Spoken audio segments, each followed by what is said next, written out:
Welcome to Daily English Audiobooks channel. In this video, we will listen to the book Alice's Adventures in Wonderland by Lewis Carroll. Lewis Carroll, born Charles Lutwidge Dodgson in 1832, was an English writer, mathematician, and photographer, known for his playful use of language and logic in his works. Carroll was a lecturer in mathematics at Christ Church, Oxford, when he wrote Alice's Adventures in Wonderland.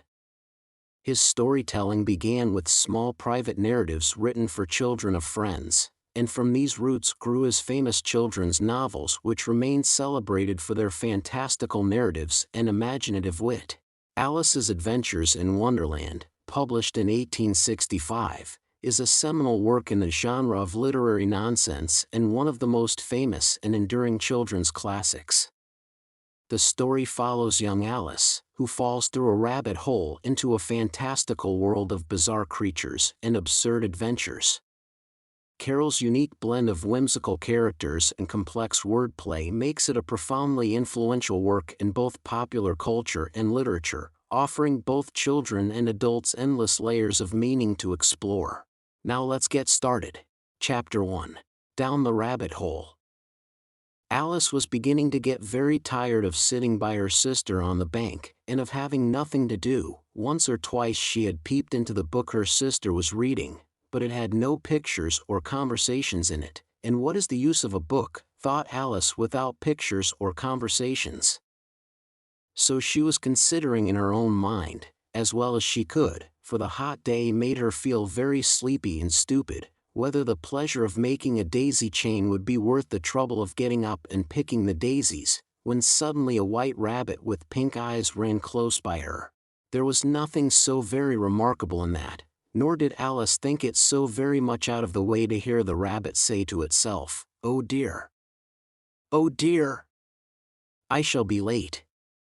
When she thought it over afterwards, it occurred to her that she ought to have wondered at this, but at the time it all seemed quite natural. But when the rabbit actually took a watch out of its waistcoat pocket, and looked at it, and then hurried on, Alice started to her feet, for it flashed across her mind that she had never before seen a rabbit with either a waistcoat pocket, or a watch to take out of it, and burning with curiosity, she ran across the field after it, and fortunately was just in time to see it pop down a large rabbit hole under the hedge.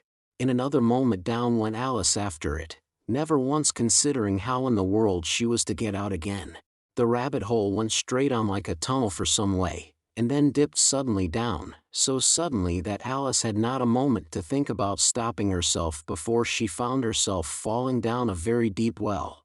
Either the well was very deep, or she fell very slowly, for she had plenty of time as she went down to look about her and to wonder what was going to happen next.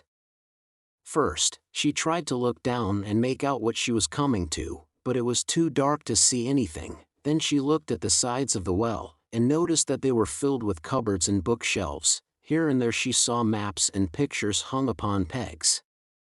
She took down a jar from one of the shelves as she passed. It was labeled orange marmalade, but to her great disappointment it was empty. She did not like to drop the jar for fear of killing somebody underneath, so managed to put it into one of the cupboards as she fell past it. Well, thought Alice to herself, after such a fall as this, I shall think nothing of tumbling downstairs. How brave they'll all think me at home. Why, I wouldn't say anything about it, even if I fell off the top of the house. Which was very likely true. Down, down, down. Would the fall never come to an end? I wonder how many miles I've fallen by this time, she said aloud. I must be getting somewhere near the center of the earth.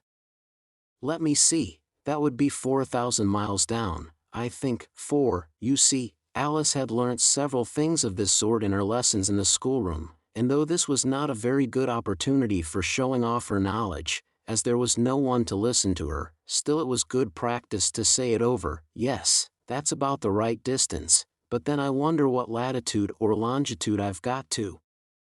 Alice had no idea what latitude was, or longitude either, but thought they were nice grand words to say. Presently she began again. I wonder if I shall fall right through the earth. How funny it'll seem to come out among the people that walk with their heads downward. The antipathies. I think she was rather glad there was no one listening, this time, as it didn't sound at all the right word, but I shall have to ask them what the name of the country is, you know. Please, ma'am, is this New Zealand or Australia? And she tried to curtsy as she spoke. Fancy curtsying as you're falling through the air. Do you think you could manage it? And what an ignorant little girl she'll think me for asking. No, it'll never do to ask. Perhaps I shall see it written up somewhere. Down, down, down. There was nothing else to do, so Alice soon began talking again. Dinah'll miss me very much tonight, I should think. Dinah was the cat. I hope they'll remember her saucer of milk at tea time. Dinah, my dear. I wish you were down here with me. There are no mice in the air, I'm afraid, but you might catch a bat, and that's very like a mouse, you know. But do cats eat bats, I wonder? And here Alice began to get rather sleepy, and went on saying to herself, in a dreamy sort of way, do cats eat bats? Do cats eat bats, and sometimes, do bats eat cats? For, you see, as she couldn't answer either question, it didn't much matter which way she put it. She felt that she was dozing off, and had just begun to dream that she was walking hand in hand with Dinah, and saying to her very earnestly, now, Dinah, tell me the truth, did you ever eat a bat? When suddenly, thump, thump, down she came upon a heap of sticks and dry leaves, and the fall was over. Alice was not a bit hurt, and she jumped up onto her feet in a moment. She looked up, but it was all dark overhead. Before her was another long passage, and the white rabbit was still in sight, hurrying down it. There was not a moment to be lost. Away went Alice like the wind, and was just in time to hear it say, as it turned a corner, oh my ears and whiskers, how late it's getting. She was close behind it when she turned the corner, but the rabbit was no longer to be seen. She found herself in a long, low hall, which was lit up by a row of lamps hanging from the roof. There were doors all round the hall, but they were all locked, and when Alice had been all the way down one side and up the other, trying every door, she walked sadly down the middle, wondering how she was ever to get out again. Suddenly she came upon a little three-legged table, all made of solid glass. There was nothing on it except a tiny golden key, and Alice's first thought was that it might belong to one of the doors of the hall, but, alas! Either the locks were too large, or the key was too small, but at any rate it would not open any of them. However, on the second time round, she came upon a low curtain she had not noticed before, and behind it was a little door about 15 inches high. She tried the little golden key in the lock, and to her great delight it fitted. Alice opened the door and found that it led into a small passage, not much larger than a rat hole. She knelt down and looked along the passage into the loveliest garden you ever saw. How she longed to get out of that dark hall, and wander about among those beds of bright flowers and those cool fountains, but she could not even get her head through the doorway, and even if my head would go through, thought poor Alice, it would be of very little use without my shoulders. Oh, how I wish I could shut up like a telescope. I think I could, if I only knew how to begin. For, you see, so many out-of-the-way things had happened lately, that Alice had begun to think that very few things indeed were really impossible. There seemed to be no use in waiting by the little door, so she went back to the table, half hoping she might find another key on it, or at any rate a book of rules for shutting people up like telescopes. This time she found a little bottle on it, which certainly was not here before, said Alice, and round the neck of the bottle was a paper label, with the words "Drink Me," beautifully printed on it in large letters. It was all very well to say "Drink me," but the wise little Alice was not going to do that in a hurry. No, I'll look first, she said, and see whether it's marked poison or not, for she had read several nice little histories about children who had got burnt, and eaten up by wild beasts and other unpleasant things, all because they would not remember the simple rules their friends had taught them, such as, that a red-hot poker will burn you if you hold it too long, and that if you cut your finger very deeply with a knife, it usually bleeds, and she had never forgotten that, if you drink much from a bottle marked poison, it is almost certain to disagree with you, sooner or later. However, this bottle was not marked poison, so Alice ventured to taste it, and finding it very nice, it had, in fact, a sort of mixed flavor of cherry tart, custard, pineapple, roast turkey, toffee, and hot buttered toast. She very soon finished it off. "What a curious feeling," said Alice. "I must be shutting up like a telescope." And so it was indeed. She was now only 10 inches high, and her face brightened up at the thought that she was now the right size for going through the little door into that lovely garden. First, however, she waited for a few minutes to see if she was going to shrink any further. She felt a little nervous about this, for it might end, "You know," said Alice to herself, "in my going out altogether, like a candle. I wonder what I should be like then." And she tried to fancy what the flame of a candle is like after the candle is blown out, for she could not remember ever having seen such a thing. After a while, finding that nothing more happened, she decided on going into the garden at once, but, alas for poor Alice! When she got to the door, she found she had forgotten the little golden key, and when she went back to the table for it, she found she could not possibly reach it. She could see it quite plainly through the glass, and she tried her best to climb up one of the legs of the table, but it was too slippery, and when she had tired herself out with trying, the poor little thing sat down and cried. "Come, there's no use in crying like that," said Alice to herself, rather sharply. "I advise you to leave off this minute." She generally gave herself very good advice, though she very seldom followed it, and sometimes she scolded herself so severely as to bring tears into her eyes, and once she remembered trying to box her own ears for having cheated herself in a game of croquet she was playing against herself, for this curious child was very fond of pretending to be two people. "But it's no use now," thought poor Alice, "to pretend to be two people. Why, there's hardly enough of me left to make one respectable person." Sooner I fell on a little glass box that was lying under the table. She opened it, and found in it a very small cake, on which the words "eat me" were beautifully marked in currants. "Well, I'll eat it," said Alice, "and if it makes me grow larger, I can reach the key, and if it makes me grow smaller, I can creep under the door, so either way I'll get into the garden, and I don't care which happens." She ate a little bit, and said anxiously to herself, "Which way?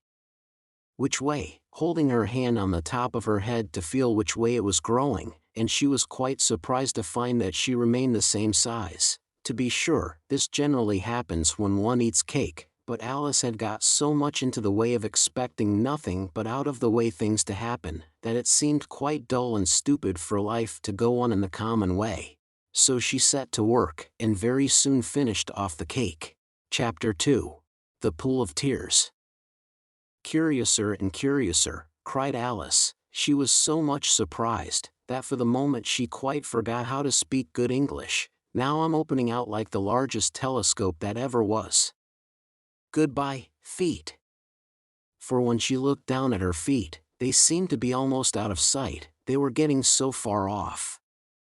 "Oh, my poor little feet, I wonder who will put on your shoes and stockings for you now, dears? I'm sure I shan't be able. I shall be a great deal too far off to trouble myself about you. You must manage the best way you can, but I must be kind to them," thought Alice, "or perhaps they won't walk the way I want to go. Let me see, I'll give them a new pair of boots every Christmas." And she went on planning to herself how she would manage it. "They must go by the carrier," she thought, "and how funny it'll seem, sending presents to one's own feet. And how odd the directions will look. Alice's right foot, esq. Hearthrug. Near the fender. With Alice's love. Oh dear, what nonsense I'm talking." Just then her head struck against the roof of the hall. In fact, she was now more than 9 feet high, and she at once took up the little golden key and hurried off to the garden door. Poor Alice! It was as much as she could do, lying down on one side, to look through into the garden with one eye, but to get through was more hopeless than ever. She sat down and began to cry again. "You ought to be ashamed of yourself," said Alice. "A great girl like you," she might well say this, "to go on crying in this way. Stop this moment, I tell you." But she went on all the same, shedding gallons of tears, until there was a large pool all round her, about 4 inches deep and reaching half down the hall. After a time she heard a little pattering of feet in the distance, and she hastily dried her eyes to see what was coming. It was the White Rabbit returning, splendidly dressed, with a pair of white kid gloves in one hand and a large fan in the other. He came trotting along in a great hurry, muttering to himself as he came, "Oh, the Duchess, the Duchess. Oh, won't she be savage if I've kept her waiting?" Alice felt so desperate that she was ready to ask help of anyone, so, when the rabbit came near her, she began, in a low, timid voice, "If you please, sir." The rabbit started violently, dropped the white kid gloves and the fan, and scurried away into the darkness as hard as he could go.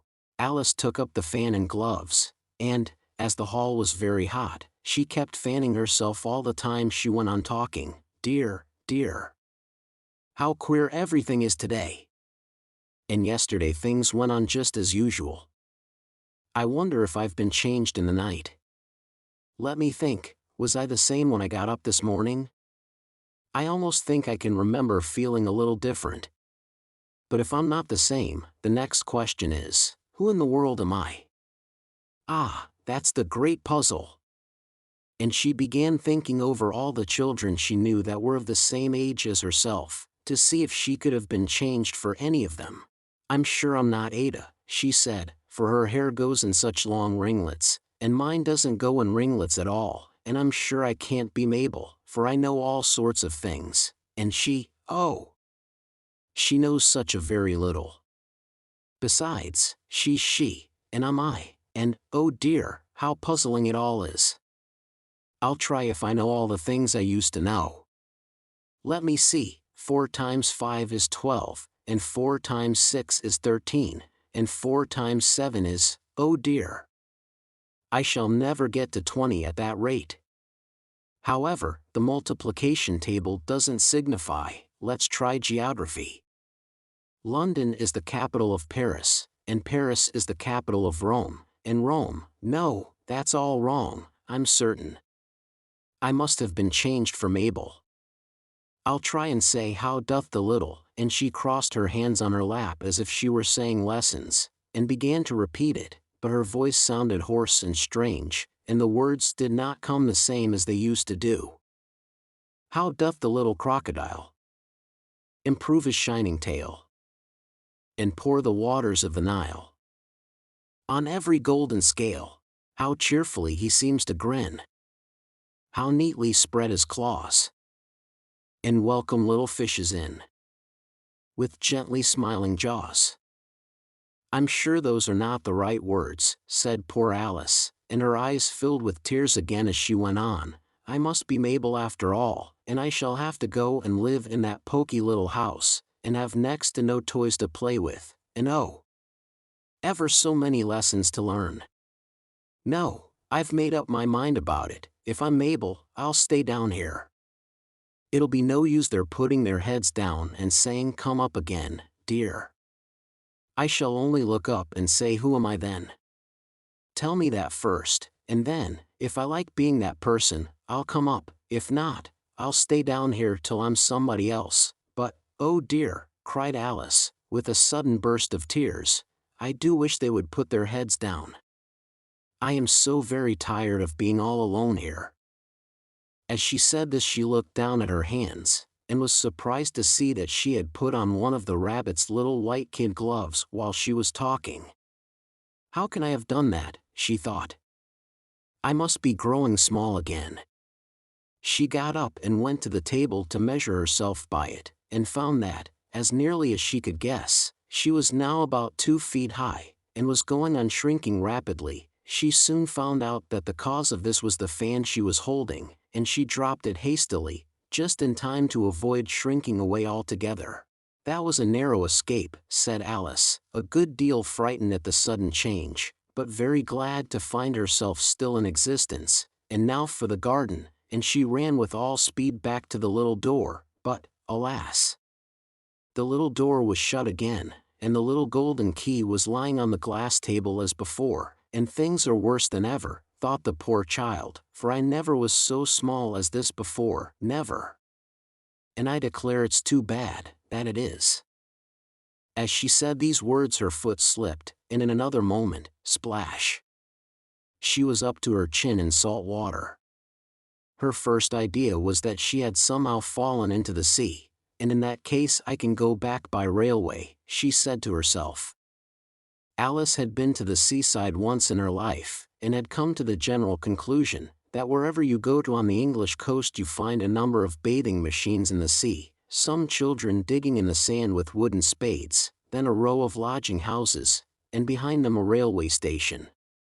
However, she soon made out that she was in the pool of tears which she had wept when she was 9 feet high.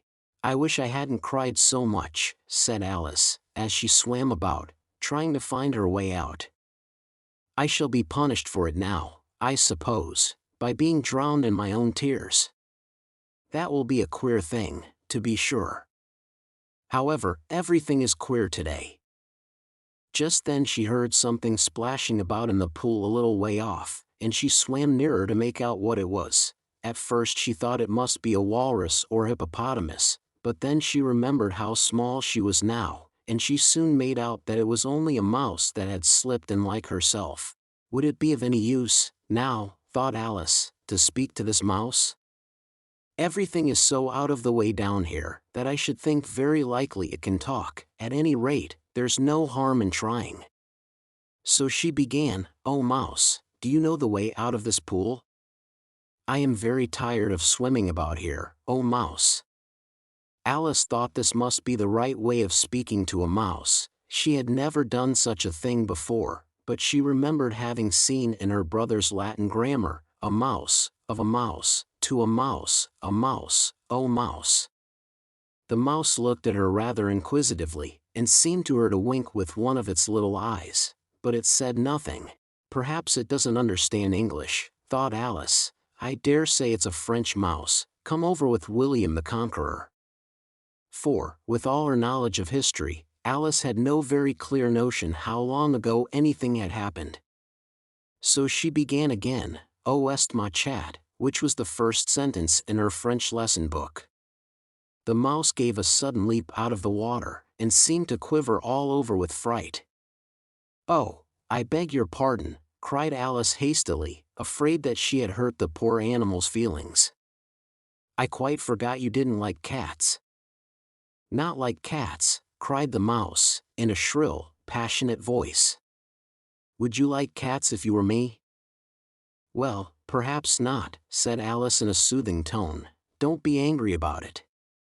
And yet I wish I could show you our cat Dinah. I think you'd take a fancy to cats if you could only see her. She is such a dear quiet thing," Alice went on, half to herself, as she swam lazily about in the pool, "and she sits purring so nicely by the fire, licking her paws and washing her face, and she is such a nice soft thing to nurse, and she's such a capital one for catching mice." "Oh, I beg your pardon," cried Alice again, for this time the mouse was bristling all over, and she felt certain it must be really offended. "We won't talk about her any more if you'd rather not." "We indeed," cried the mouse, who was trembling down to the end of his tail. "As if I would talk on such a subject. Our family always hated cats, nasty, low, vulgar things. Don't let me hear the name again." "I won't indeed," said Alice, in a great hurry to change the subject of conversation. Are you fond of dogs?" The mouse did not answer, so Alice went on eagerly, "There is such a nice little dog near our house I should like to show you. A little bright-eyed terrier, you know, with such long curly brown hair. And it'll fetch things when you throw them, and it'll sit up and beg for its dinner, and all sorts of things. I can't remember half of them, and it belongs to a farmer, you know, And he says it's so useful, it's worth £100. He says it kills all the rats and, oh dear, cried Alice in a sorrowful tone, I'm afraid I've offended it again. For the mouse was swimming away from her as hard as it could go, and making quite a commotion in the pool as it went. So she called softly after it, Mouse dear, do come back again, and we won't talk about cats or dogs either, if you don't like them. When the mouse heard this, it turned round and swam slowly back to her. Its face was quite pale, with passion, Alice thought, and it said in a low trembling voice, let us get to the shore, and then I'll tell you my history, and you'll understand why it is I hate cats and dogs. It was high time to go, for the pool was getting quite crowded with the birds and animals that had fallen into it. There were a duck and a dodo, a lory and an eaglet, and several other curious creatures. Alice led the way, and the whole party swam to the shore. Chapter 3. A Caucus Race and a Long Tail. They were indeed a queer-looking party that assembled on the bank, the birds with draggled feathers, the animals with their fur clinging close to them, and all dripping wet, cross, and uncomfortable. The first question of course was, how to get dry again. They had a consultation about this, and after a few minutes it seemed quite natural to Alice to find herself talking familiarly with them, as if she had known them all her life. Indeed, she had quite a long argument with the lory, who at last turned sulky, and would only say, I am older than you, and must know better, and this Alice would not allow without knowing how old it was, and, as the lory positively refused to tell its age, there was no more to be said. At last the mouse, who seemed to be a person of authority among them, called out, sit down, all of you, and listen to me. I'll soon make you dry enough. They all sat down at once, in a large ring, with the mouse in the middle. Alice kept her eyes anxiously fixed on it, for she felt sure she would catch a bad cold if she did not get dry very soon. Ahem, said the mouse with an important air, are you all ready? This is the driest thing I know. Silence all round, if you please. William the Conqueror, whose cause was favored by the Pope, was soon submitted to by the English, who wanted leaders, and had been of late much accustomed to usurpation and conquest. Edwin and Morcar, the Earls of Mercia and Northumbria. Ugh, said the lory, with a shiver. I beg your pardon, said the mouse, frowning, but very politely, did you speak? Not I, said the lory hastily. I thought you did, said the mouse. I proceed. Edwin and Morcar, the Earls of Mercia and Northumbria, declared for him, and even Stigand, the patriotic Archbishop of Canterbury, found it advisable. Found what? Said the duck. Found it, the mouse replied rather crossly, of course you know what it means. I know what it means well enough. When I find a thing, said the duck, it's generally a frog or a worm. The question is, what did the Archbishop find? The mouse did not notice this question, but hurriedly went on, found it advisable to go with Edgar Atheling to meet William and offer him the crown. William's conduct at first was moderate. But the insolence of his Normans, how are you getting on now, my dear, it continued, turning to Alice as it spoke. As wet as ever, said Alice in a melancholy tone, it doesn't seem to dry me at all. In that case, said the dodo solemnly, rising to its feet, I move that the meeting adjourn, for the immediate adoption of more energetic remedies. Speak English, said the eaglet. I don't know the meaning of half those long words, and, what's more, I don't believe you do either. And the eaglet bent down its head to hide a smile. Some of the other birds tittered audibly.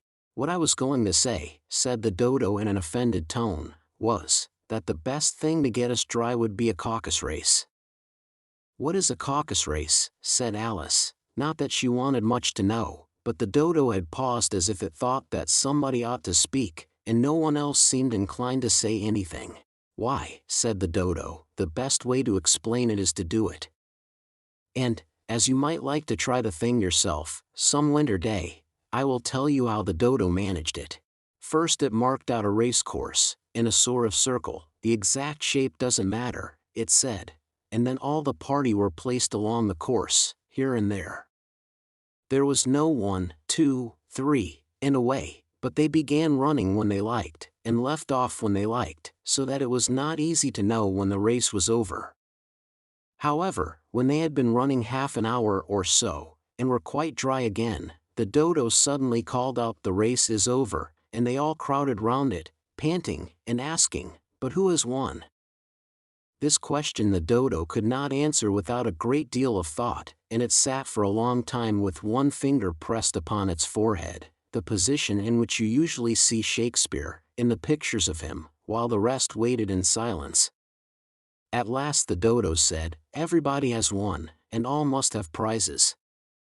"But who is to give the prizes?" quite a chorus of voices asked. "Why, she, of course," said the dodo, pointing to Alice with one finger, and the whole party at once crowded round her, calling out in a confused way, "Prizes! Prizes!" Alice had no idea what to do, and in despair she put her hand in her pocket, and pulled out a box of comfits. Luckily the salt water had not got into it, and handed them round as prizes. There was exactly 1 apiece, all round. "But she must have a prize herself, you know," said the mouse. "Of course," the dodo replied very gravely. "What else have you got in your pocket?" he went on, turning to Alice. "Only a thimble," said Alice sadly. "Hand it over here," said the dodo. Then they all crowded round her once more, while the dodo solemnly presented the thimble, saying, "We beg your acceptance of this elegant thimble," and, when it had finished this short speech, they all cheered. Alice thought the whole thing very absurd, but they all looked so grave that she did not dare to laugh, and, as she could not think of anything to say, she simply bowed, and took the thimble, looking as solemn as she could.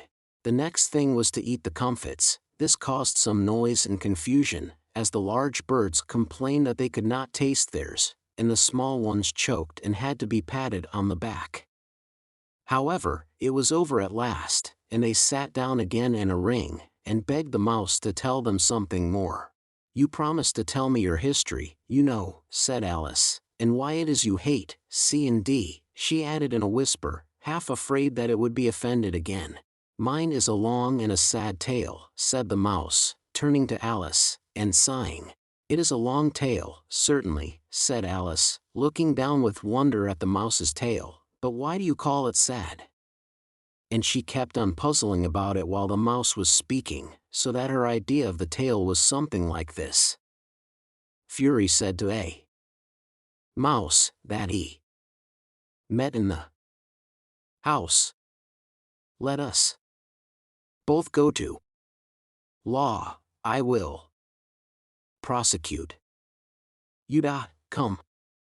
I'll take no denial. We must have a trial, for really this morning I've nothing to do," said the mouse to the cur. "Such a trial, dear sir, with no jury or judge, would be wasting our breath.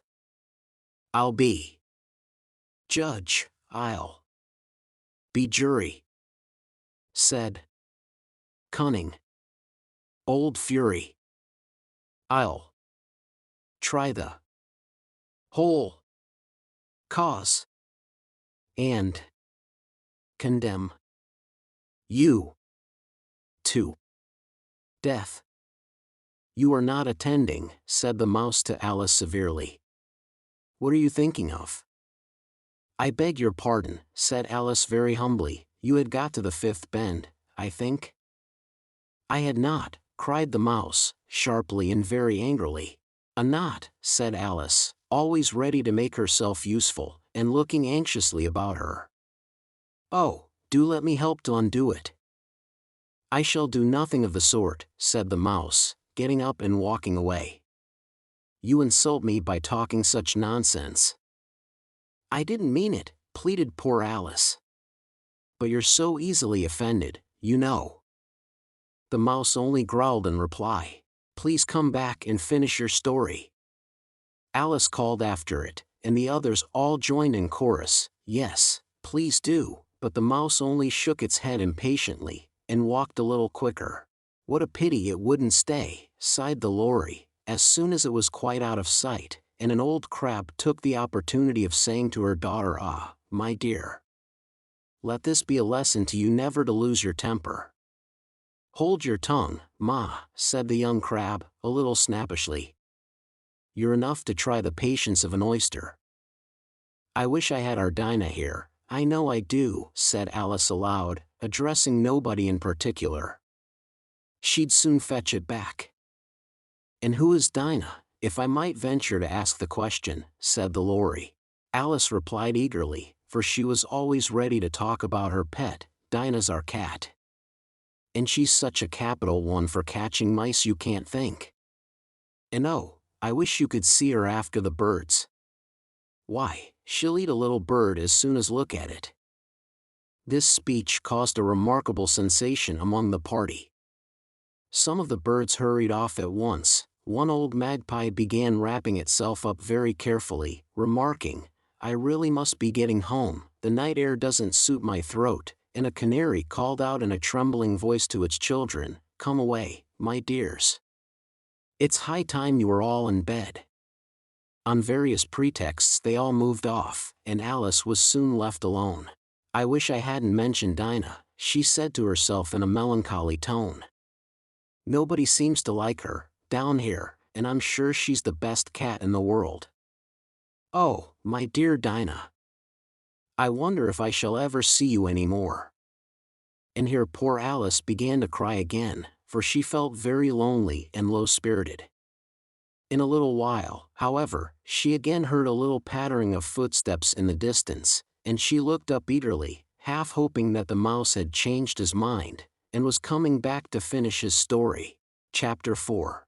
The Rabbit Sends in a Little Bill. It was the White Rabbit, trotting slowly back again, and looking anxiously about as it went, as if it had lost something, and she heard it muttering to itself, "The Duchess. The Duchess. Oh my dear paws. Oh my fur and whiskers. She'll get me executed, as sure as ferrets are ferrets. Where can I have dropped them, I wonder?" Alice guessed in a moment that it was looking for the fan and the pair of white kid gloves, and she very good-naturedly began hunting about for them, but they were nowhere to be seen. Everything seemed to have changed since her swim in the pool, and the great hall, with the glass table and the little door, had vanished completely. Very soon the rabbit noticed Alice, as she went hunting about, and called out to her in an angry tone, "Why, Marian, what are you doing out here? Run home this moment, and fetch me a pair of gloves and a fan. Quick, now!" And Alice was so much frightened that she ran off at once in the direction it pointed to, without trying to explain the mistake it had made. "He took me for his housemaid," she said to herself as she ran. "How surprised he'll be when he finds out who I am. But I'd better take him his fan and gloves, that is, if I can find them." As she said this, she came upon a neat little house, on the door of which was a bright brass plate with the name W. Rabbit engraved upon it. She went in without knocking, and hurried upstairs, in great fear lest she should meet the real Marian, and be turned out of the house before she had found the fan and gloves. "How queer it seems," Alice said to herself, "to be going messages for a rabbit. I suppose Dinah'll be sending me on messages next." And she began fancying the sort of thing that would happen. "Miss Alice, come here directly, and get ready for your walk. Coming in a minute, nurse. But I've got to see that the mouse doesn't get out. Only I don't think," Alice went on, "that they'd let Dinah stop in the house if it began ordering people about like that." By this time she had found her way into a tidy little room with a table in the window, and on it, as she had hoped, a fan and 2 or 3 pairs of tiny white kid gloves. She took up the fan and a pair of the gloves, and was just going to leave the room, when her eye fell upon a little bottle that stood near the looking-glass. There was no label this time with the words "Drink Me," but nevertheless she uncorked it and put it to her lips. "I know something interesting is sure to happen," she said to herself, "whenever I eat or drink anything, so I'll just see what this bottle does. I do hope it'll make me grow large again, for really I'm quite tired of being such a tiny little thing." It did so indeed, and much sooner than she had expected. Before she had drunk half the bottle, she found her head pressing against the ceiling, and had to stoop to save her neck from being broken. She hastily put down the bottle, saying to herself, "That's quite enough, I hope I shan't grow any more. As it is, I can't get out at the door. I do wish I hadn't drunk quite so much." Alas! It was too late to wish that. She went on growing, and very soon had to kneel down on the floor. In another minute there was not even room for this, and she tried the effect of lying down with one elbow against the door, and the other arm curled round her head. Still she went on growing, and, as a last resource, she put one arm out of the window, and one foot up the chimney, and said to herself, "Now I can do no more, whatever happens. What will become of me?" Luckily for Alice, the little magic bottle had now had its full effect, and she grew no larger. Still it was very uncomfortable, and, as there seemed to be no sort of chance of her ever getting out of the room again, no wonder she felt unhappy. It was much pleasanter at home, thought poor Alice, when one wasn't always growing larger and smaller, and being ordered about by mice and rabbits. "I almost wish I hadn't gone down that rabbit hole, and yet, it's rather curious, you know, this sort of life. I do wonder what can have happened to me. When I used to read fairy tales, I fancied that kind of thing never happened, and now here I am in the middle of one. There ought to be a book written about me, that there ought. And when I grow up, I'll write one, but I'm grown up now," she added in a sorrowful tone. "At least there's no room to grow up any more here. But then," thought Alice, "shall I never get any older than I am now? That'll be a comfort, one way, never to be an old woman, but then, always to have lessons to learn. Oh, I shouldn't like that." "Oh, you foolish Alice," she answered herself. "How can you learn lessons in here? Why, there's hardly room for you, and no room at all for any lesson books." And so she went on, taking first one side and then the other, and making quite a conversation of it altogether. But after a few minutes she heard a voice outside, and stopped to listen. "Mary Ann." "Mary Ann," said the voice. "Fetch me my gloves this moment." Then came a little pattering of feet on the stairs. Alice knew it was the rabbit coming to look for her, and she trembled till she shook the house, quite forgetting that she was now about 1,000 times as large as the rabbit, and had no reason to be afraid of it. Presently the rabbit came up to the door, and tried to open it, but, as the door opened inwards, and Alice's elbow was pressed hard against it, that attempt proved a failure. Alice heard it say to itself, "Then I'll go round and get in at the window." "That you won't," thought Alice, and, after waiting till she fancied she heard the rabbit just under the window, she suddenly spread out her hand, and made a snatch in the air. She did not get hold of anything, but she heard a little shriek and a fall, and a crash of broken glass, from which she concluded that it was just possible it had fallen into a cucumber frame, or something of the sort. Next came an angry voice, the rabbit's, "Pat! Pat! Where are you?" And then a voice she had never heard before, "Sure then I'm here." "Digging for apples, your honor." "Digging for apples, indeed," said the rabbit angrily. "Here! Come and help me out of this." Sounds of more broken glass. "Now tell me, Pat, what's that in the window?" "Sure, it's an arm, your honor." He pronounced it arum. "An arm, you goose. Who ever saw one that size? Why, it fills the whole window." "Sure, it does, your honor, but it's an arm for all that." "Well, it's got no business there, at any rate, go and take it away." There was a long silence after this, and Alice could only hear whispers now and then, such as, "Sure, I don't like it, Your Honor, at all, at all. Do as I tell you, you coward. And at last she spread out her hand again, and made another snatch in the air. This time there were 2 little shrieks, and more sounds of broken glass. What a number of cucumber frames there must be, thought Alice. I wonder what they'll do next. As for pulling me out of the window, I only wish they could. I'm sure I don't want to stay in here any longer. She waited for some time without hearing anything more. At last came a rumbling of little cartwheels, and the sound of a good many voices all talking together. She made out the words, "Where's the other ladder? Why, I hadn't to bring but one. Bill's got the other, Bill. Fetch it here, lad, here, put 'em up at this corner. No, tie 'em together first, they don't reach half high enough yet. Oh, they'll do well enough, don't be particular. Here, Bill. Catch hold of this rope. Will the roof bear? Mind that loose slate. Oh, it's coming down. Heads below." A loud crash. Now, who did that? It was Bill, I fancy. Who's to go down the chimney? Nay, I shan't. You do it. That I won't. Then, Bill's to go down. Here, Bill. The master says you're go down the chimney. Oh. So Bill's got to come down the chimney, has he? Said Alice to herself. Shy, they seem to put everything upon Bill. I wouldn't be in Bill's place for a good deal. This fireplace is narrow, to be sure, but I think I can kick a little.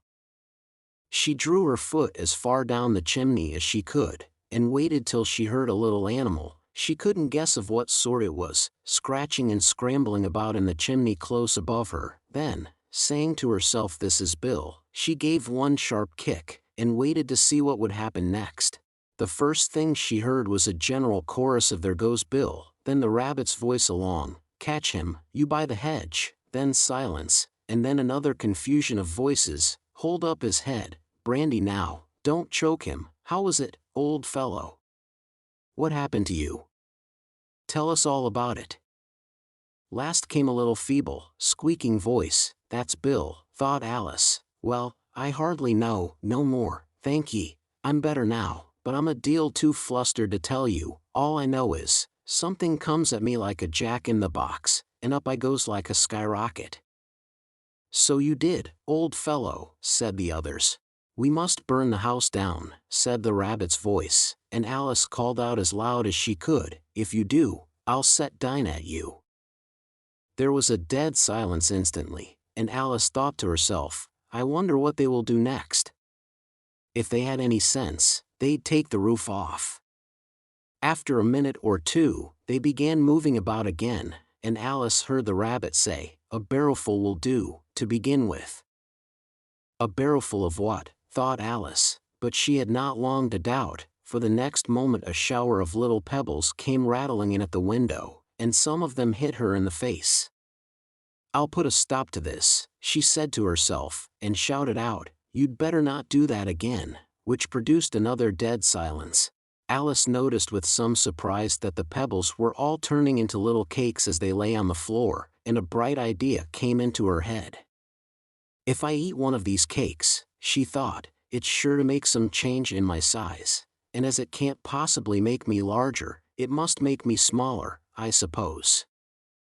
So she swallowed one of the cakes, and was delighted to find that she began shrinking directly. As soon as she was small enough to get through the door, she ran out of the house, and found quite a crowd of little animals and birds waiting outside. The poor little lizard, Bill, was in the middle, being held up by 2 guinea pigs, who were giving it something out of a bottle. They all made a rush at Alice the moment she appeared, but she ran off as hard as she could, and soon found herself safe in a thick wood. "The first thing I've got to do," said Alice to herself, as she wandered about in the wood, "is to grow to my right size again, and the second thing is to find my way into that lovely garden. I think that will be the best plan." It sounded an excellent plan, no doubt, and very neatly and simply arranged. The only difficulty was, that she had not the smallest idea how to set about it, and while she was peering about anxiously among the trees, A little sharp bark just over her head made her look up in a great hurry. An enormous puppy was looking down at her with large round eyes, and feebly stretching out one paw, trying to touch her. "Poor little thing," said Alice, in a coaxing tone, and she tried hard to whistle to it, but she was terribly frightened all the time at the thought that it might be hungry, in which case it would be very likely to eat her up in spite of all her coaxing. Hardly knowing what she did, she picked up a little bit of stick, and held it out to the puppy, whereupon the puppy jumped into the air off all its feet at once, with a yelp of delight, and rushed at the stick, and made believe to worry it. Then Alice dodged behind a great thistle, to keep herself from being run over, and the moment she appeared on the other side, the puppy made another rush at the stick, and tumbled head over heels in its hurry to get hold of it. Then Alice, thinking it was very like having a game of play with a cart horse, and expecting every moment to be trampled under its feet, ran round the thistle again. Then the puppy began a series of short charges at the stick, running a very little way forwards each time and a long way back, and barking hoarsely all the while, till at last it sat down a good way off, panting, with its tongue hanging out of its mouth, and its great eyes half shut. This seemed to Alice a good opportunity for making her escape, so she set off at once, and ran till she was quite tired and out of breath, until the puppy's bark sounded quite faint in the distance. "And yet what a dear little puppy it was," said Alice, as she leaned against a buttercup to rest herself, and fanned herself with one of the leaves. "I should have liked teaching it tricks very much, if I'd only been the right size to do it. Oh dear! I'd nearly forgotten that I've got to grow up again. Let me see, how is it to be managed? I suppose I ought to eat or drink something or other, but the great question is, what?" The great question certainly was, what? Alice looked all round her at the flowers and the blades of grass, but she did not see anything that looked like the right thing to eat or drink under the circumstances. There was a large mushroom growing near her, about the same height as herself, and when she had looked under it, and on both sides of it, and behind it, it occurred to her that she might as well look and see what was on the top of it. She stretched herself up on tiptoe, and peeped over the edge of the mushroom, and her eyes immediately met those of a large blue caterpillar, that was sitting on the top with its arms folded, quietly smoking a long hookah, and taking not the smallest notice of her or of anything else. Chapter 5. Advice from a Caterpillar. The caterpillar and Alice looked at each other for some time in silence. At last the caterpillar took the hookah out of its mouth, and addressed her in a languid, sleepy voice. "Who are you?" said the caterpillar. This was not an encouraging opening for a conversation. Alice replied, rather shyly, I hardly know, sir, just at present. At least I know who I was when I got up this morning, but I think I must have been changed several times since then." "What do you mean by that?" said the caterpillar sternly. "Explain yourself." "I can't explain myself, I'm afraid, sir," said Alice, "because I'm not myself, you see." "I don't see," said the caterpillar. "I'm afraid I can't put it more clearly," Alice replied very politely, "for I can't understand it myself to begin with, and being so many different sizes in a day is very confusing." "It isn't," said the caterpillar. "Well, perhaps you haven't found it so yet," said Alice, "but when you have to turn into a chrysalis, you will some day, you know, and then after that into a butterfly, I should think you'll feel it a little queer, won't you?" "Not a bit," said the caterpillar. "Well, perhaps your feelings may be different," said Alice. "All I know is, it would feel very queer to me." "You," said the caterpillar contemptuously. "Who are you?" Which brought them back again to the beginning of the conversation. Alice felt a little irritated at the caterpillar's making such very short remarks, and she drew herself up and said, very gravely, "I think you ought to tell me who you are, first." "Why?" said the caterpillar. Here was another puzzling question, and as Alice could not think of any good reason, and as the caterpillar seemed to be in a very unpleasant state of mind, she turned away.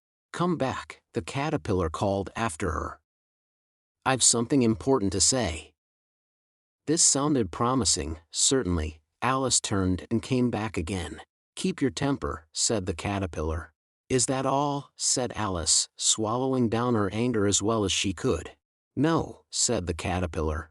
Alice thought she might as well wait, as she had nothing else to do, and perhaps after all it might tell her something worth hearing. For some minutes it puffed away without speaking, but at last it unfolded its arms, took the hookah out of its mouth again, and said, "So you think you're changed, do you?" "I'm afraid I am, sir," said Alice. "I can't remember things as I used, and I don't keep the same size for 10 minutes together." "Can't remember what things," said the caterpillar. "Well, I've tried to say how doth the little busy bee, but it all came different." Alice replied in a very melancholy voice.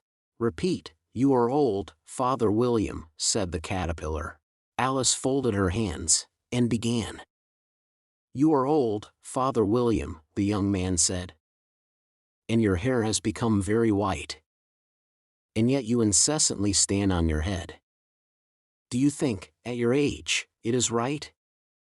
"In my youth," Father William replied to his son, "I feared it might injure the brain. But, now that I'm perfectly sure I have none, why, I do it again and again." "You are old," said the youth, "as I mentioned before, and have grown most uncommonly fat. Yet you turned a back somersault in at the door. Pray, what is the reason of that?" "In my youth," said the sage, as he shook his grey locks, "I kept all my limbs very supple. By the use of this ointment, 1 shilling the box. Allow me to sell you a couple?" "You are old," said the youth, "and your jaws are too weak for anything tougher than suet. Yet you finished the goose, with the bones and the beak. Pray, how did you manage to do it?" "In my youth," said his father, "I took to the law, and argued each case with my wife. And the muscular strength, which it gave to my jaw, has lasted the rest of my life." "You are old," said the youth, "one would hardly suppose that your eye was as steady as ever. Yet you balanced an eel on the end of your nose. What made you so awfully clever?" "I have answered 3 questions, and that is enough," said his father. "Don't give yourself airs. Do you think I can listen all day to such stuff?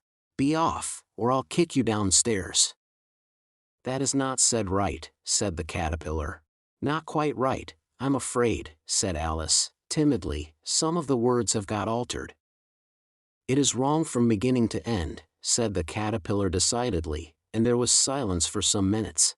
The caterpillar was the first to speak. "What size do you want to be?" it asked. "Oh, I'm not particular as to size," Alice hastily replied, "only one doesn't like changing so often, you know." "I don't know," said the caterpillar. Alice said nothing. She had never been so much contradicted in her life before, and she felt that she was losing her temper. "Are you content now?" said the caterpillar.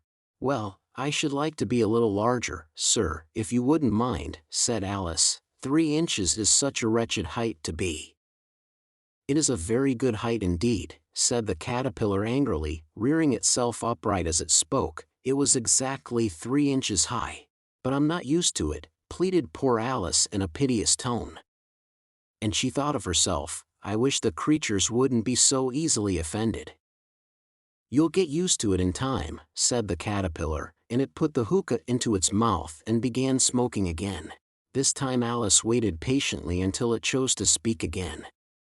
In a minute or 2 the caterpillar took the hookah out of its mouth and yawned once or twice, and shook itself.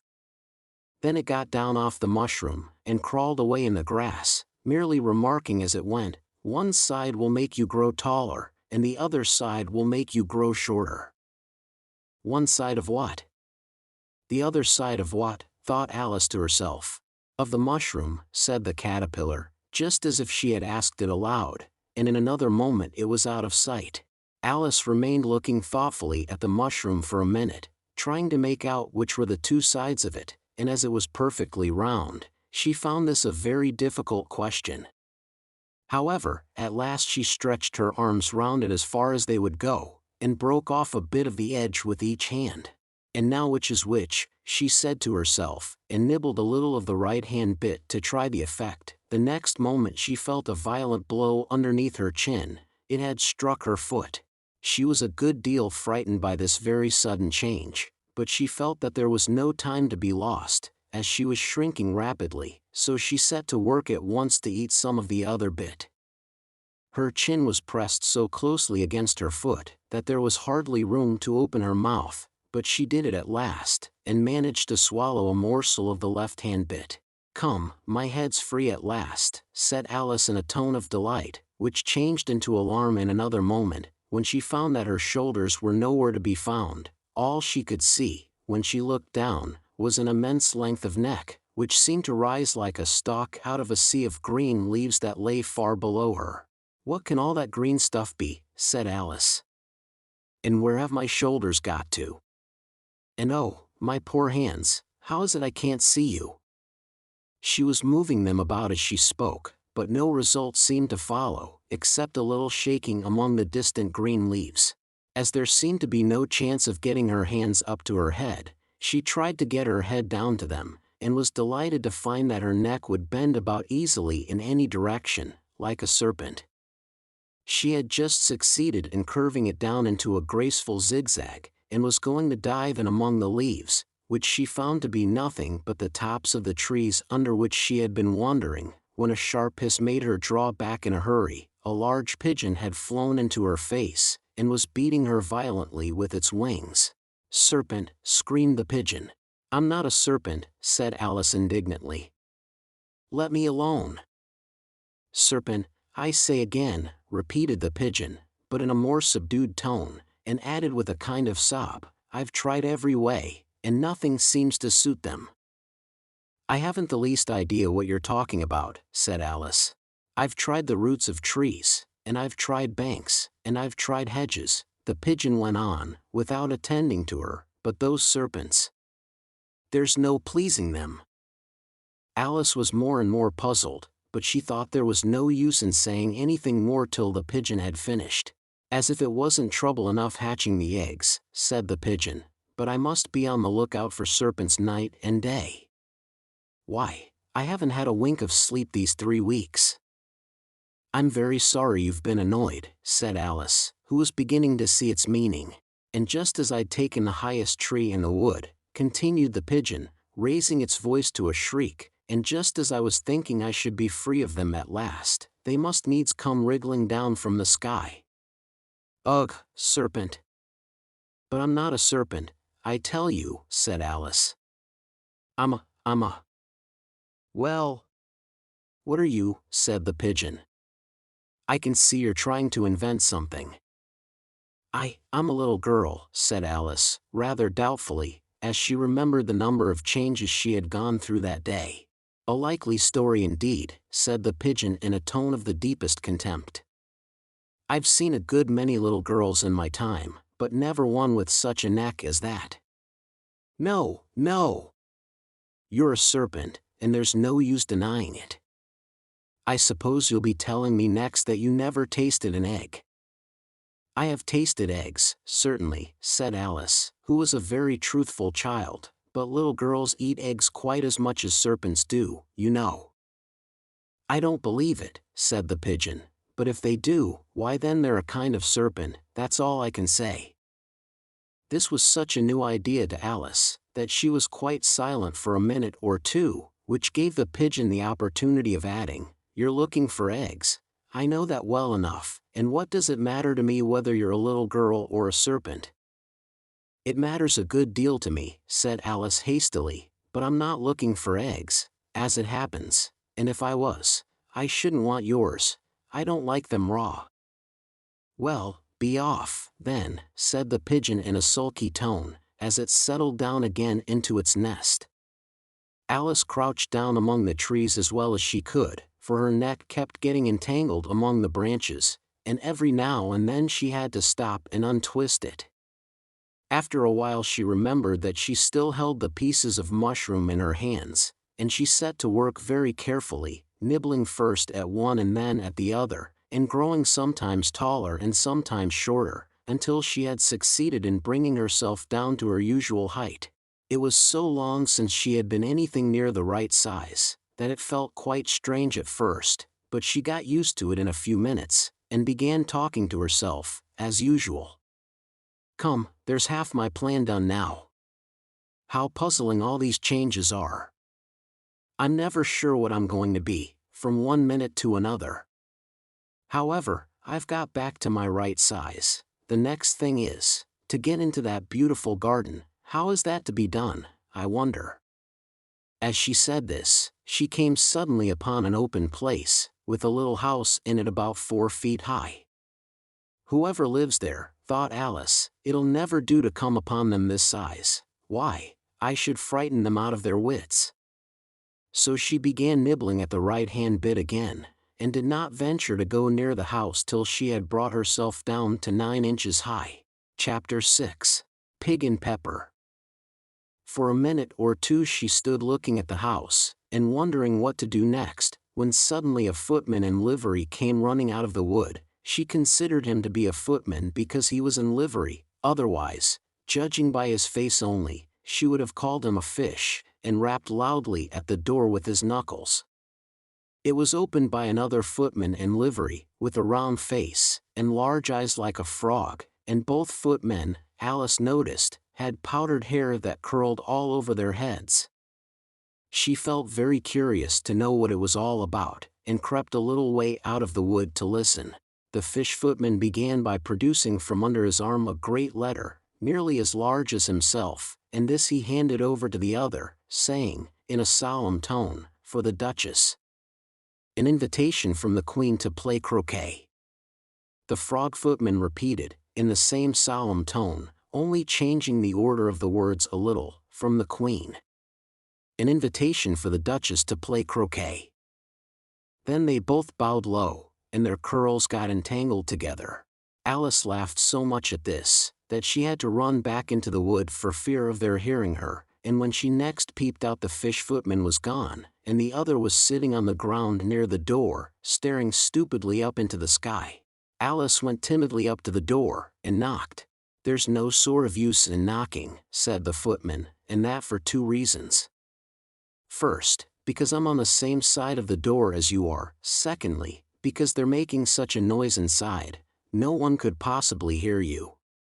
And certainly there was a most extraordinary noise going on within, a constant howling and sneezing, and every now and then a great crash, as if a dish or kettle had been broken to pieces. "Please, then," said Alice, "how am I to get in?" "There might be some sense in your knocking," the footman went on without attending to her, "if we had the door between us. For instance, if you were inside, you might knock, and I could let you out, you know." He was looking up into the sky all the time he was speaking, and this Alice thought decidedly uncivil. "But perhaps he can't help it," she said to herself, "his eyes are so very nearly at the top of his head. But at any rate he might answer questions. How am I to get in?" she repeated, aloud. "I shall sit here," the footman remarked, "till tomorrow." At this moment the door of the house opened, and a large plate came skimming out, straight at the footman's head. It just grazed his nose, and broke to pieces against one of the trees behind him. "Or next day, maybe," the footman continued in the same tone, exactly as if nothing had happened. "How am I to get in?" asked Alice again, in a louder tone. "Are you to get in at all?" said the footman. "That's the first question, you know." It was, no doubt, only Alice did not like to be told so. "It's really dreadful," she muttered to herself, "the way all the creatures argue. It's enough to drive one crazy."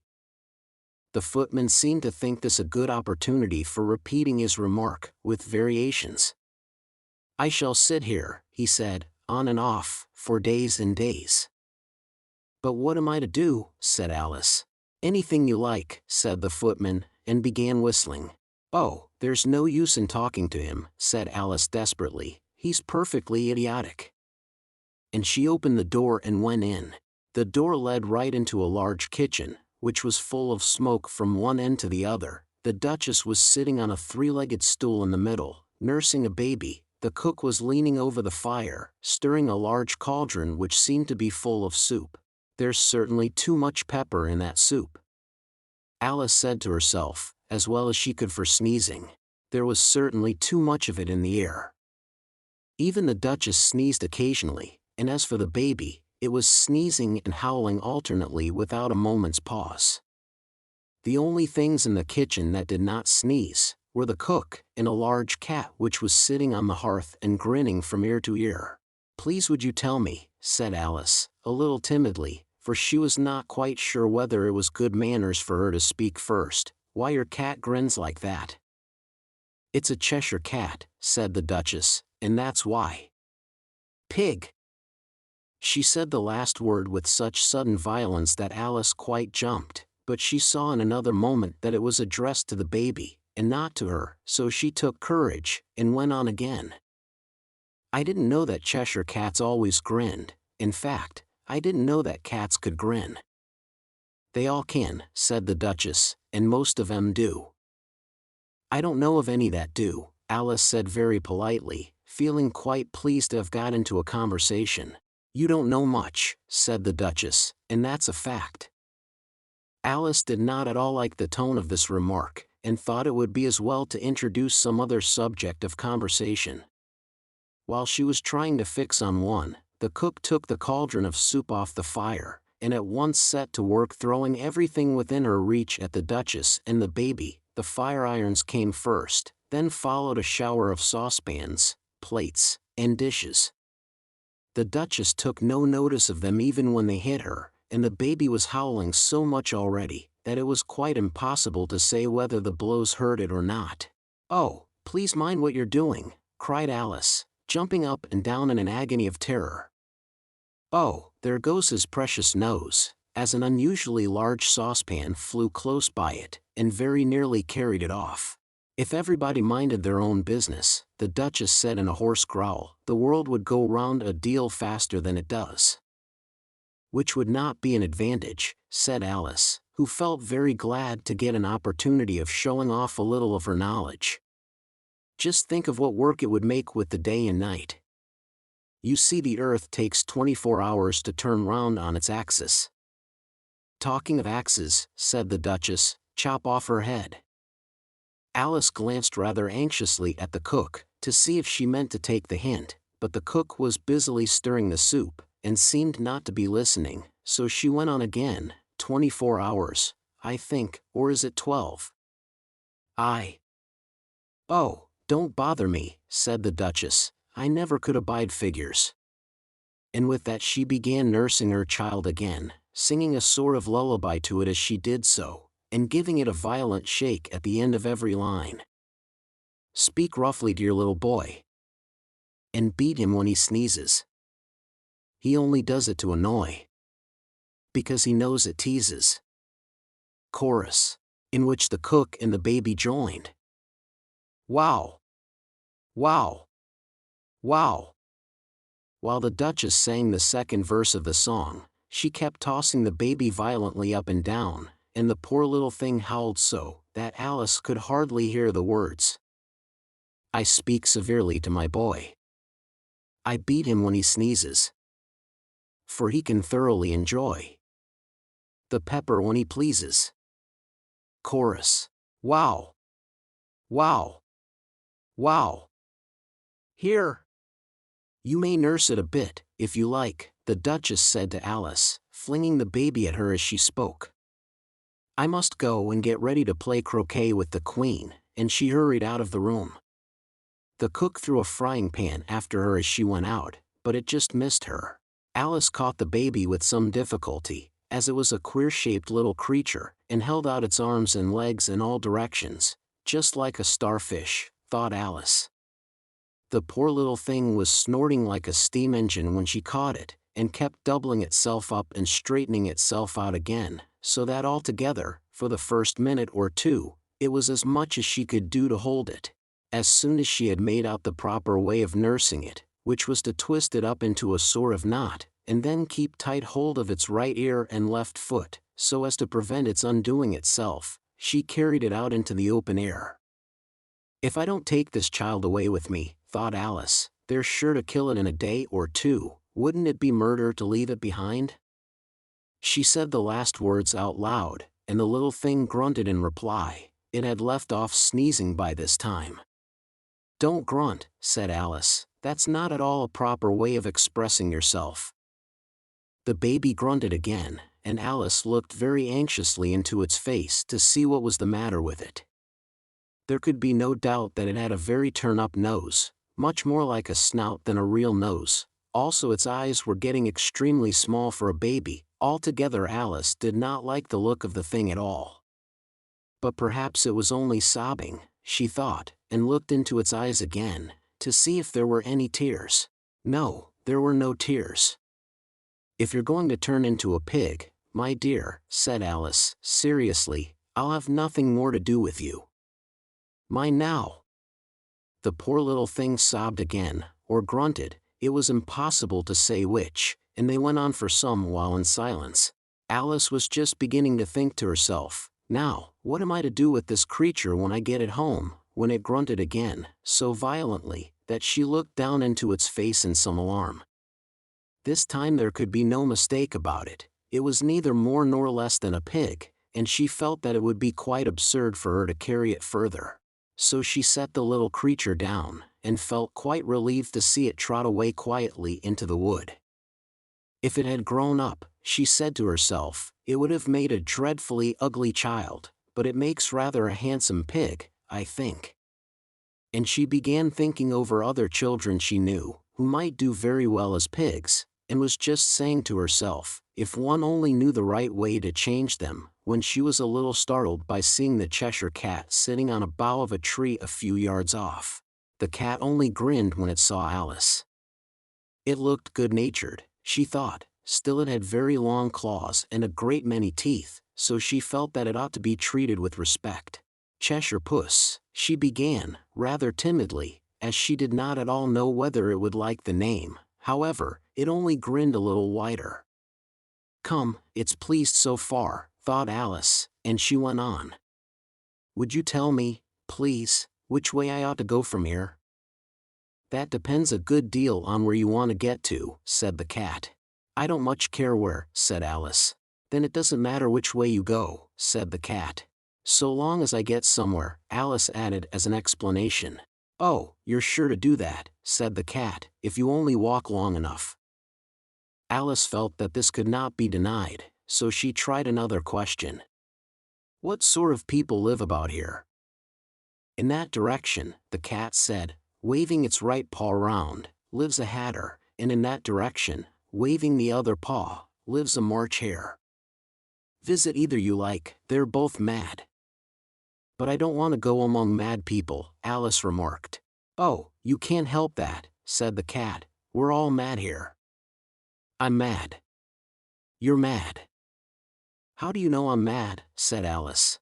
You must be, said the cat, or you wouldn't have come here. Alice didn't think that proved it at all, however, she went on, and how do you know that you're mad? To begin with, said the cat, a dog's not mad. You grant that? I suppose so, said Alice. Well, then, the cat went on, you see, a dog growls when it's angry, and wags its tail when it's pleased. Now I growl when I'm pleased, and wag my tail when I'm angry. Therefore I'm mad. I call it purring, not growling, said Alice. Call it what you like, said the cat. Do you play croquet with the Queen today?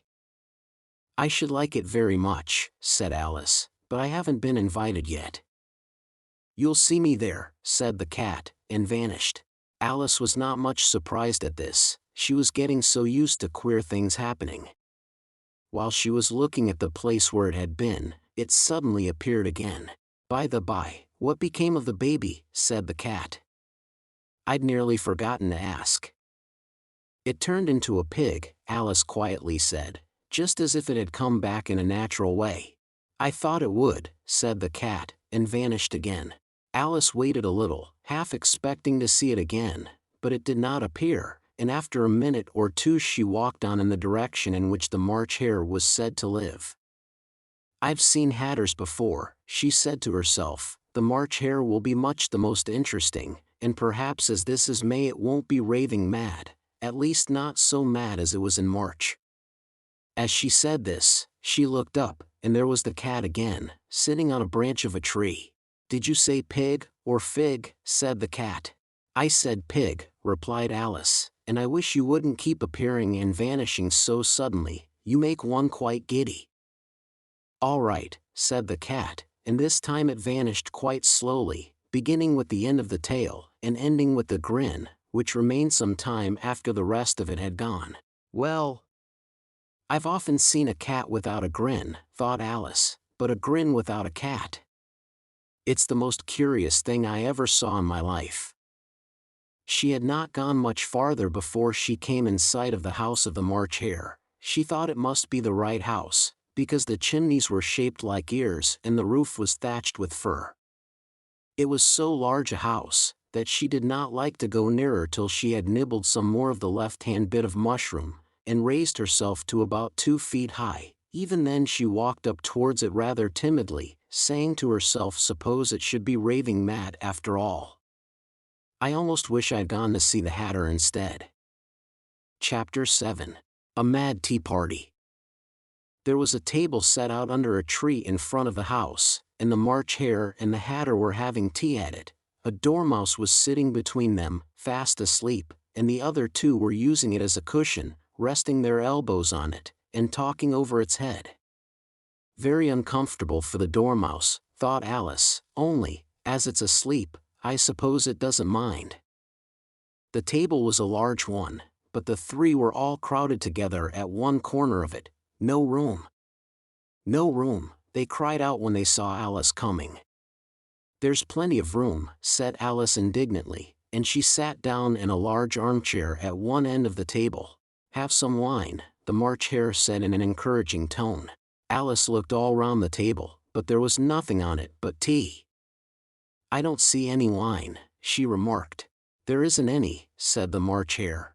Then it wasn't very civil of you to offer it, said Alice angrily.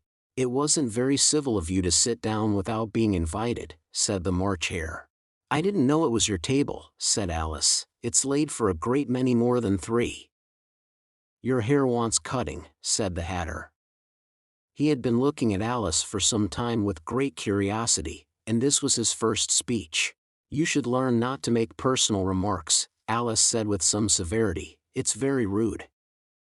The Hatter opened his eyes very wide on hearing this, but all he said was, Why is a raven like a writing desk? Come, we shall have some fun now, thought Alice. I'm glad they've begun asking riddles. I believe I can guess that, she added aloud. Do you mean that you think you can find out the answer to it? Said the March Hare. Exactly so, said Alice.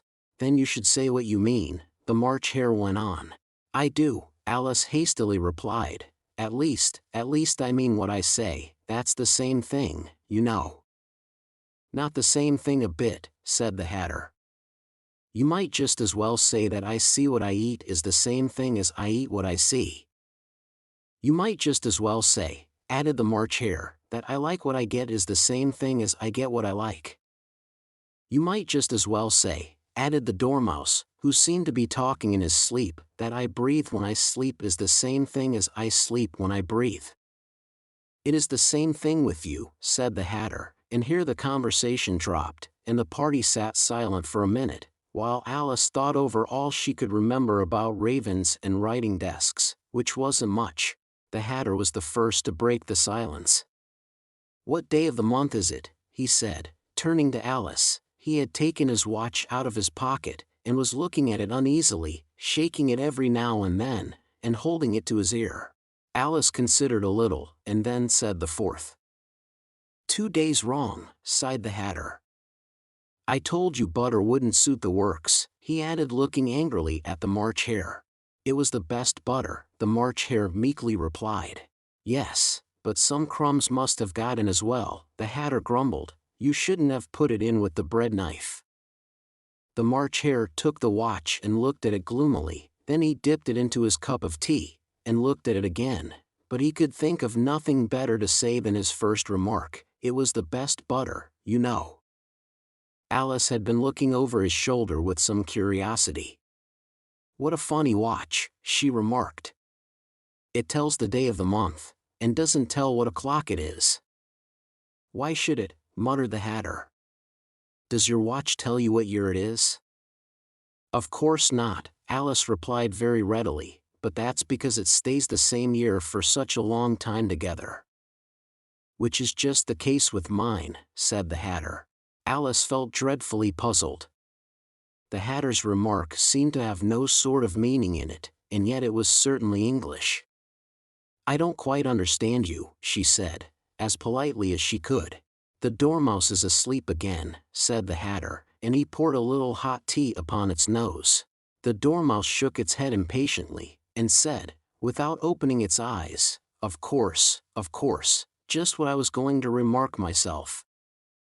"Have you guessed the riddle yet?" the Hatter said, turning to Alice again. "No, I give it up," Alice replied. "What's the answer?" "I haven't the slightest idea," said the Hatter. "Nor I," said the March Hare. Alice sighed wearily. "I think you might do something better with the time," she said, "than waste it in asking riddles that have no answers." "If you knew time as well as I do," said the Hatter, "you wouldn't talk about wasting it." "It's him." "I don't know what you mean," said Alice. "Of course you don't," the Hatter said, tossing his head contemptuously. "I dare say you never even spoke to time." "Perhaps not," Alice cautiously replied, "but I know I have to beat time when I learn music." "Ah, that accounts for it," said the Hatter. "He won't stand beating. Now, if you only kept on good terms with him, he'd do almost anything you liked with the clock.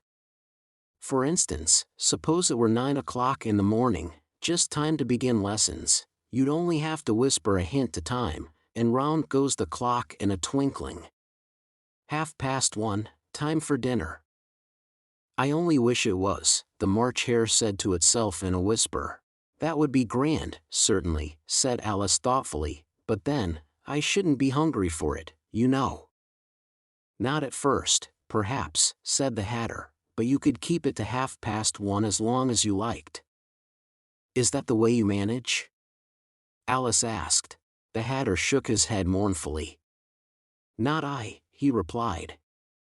"We quarreled last March, just before he went mad, you know," pointing with his teaspoon at the March Hare. "It was at the great concert given by the Queen of Hearts, and I had to sing 'Twinkle, twinkle, little bat, how I wonder what you're at.' You know the song, perhaps?" "I've heard something like it," said Alice. "It goes on, you know," the Hatter continued, "in this way. Up above the world you fly, like a tea tray in the sky. Twinkle, twinkle." Here the Dormouse shook itself, and began singing in its sleep, "Twinkle, twinkle, twinkle, twinkle," and went on so long that they had to pinch it to make it stop. "Well, I'd hardly finished the first verse," said the Hatter, when the Queen jumped up and bawled out, "He's murdering the time. Off with his head." "How dreadfully savage," exclaimed Alice. "And ever since that," the Hatter went on in a mournful tone, "he won't do a thing I ask. It's always 6 o'clock now." A bright idea came into Alice's head.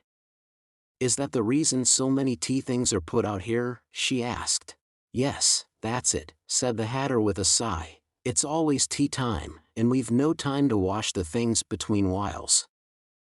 "Then you keep moving round, I suppose," said Alice.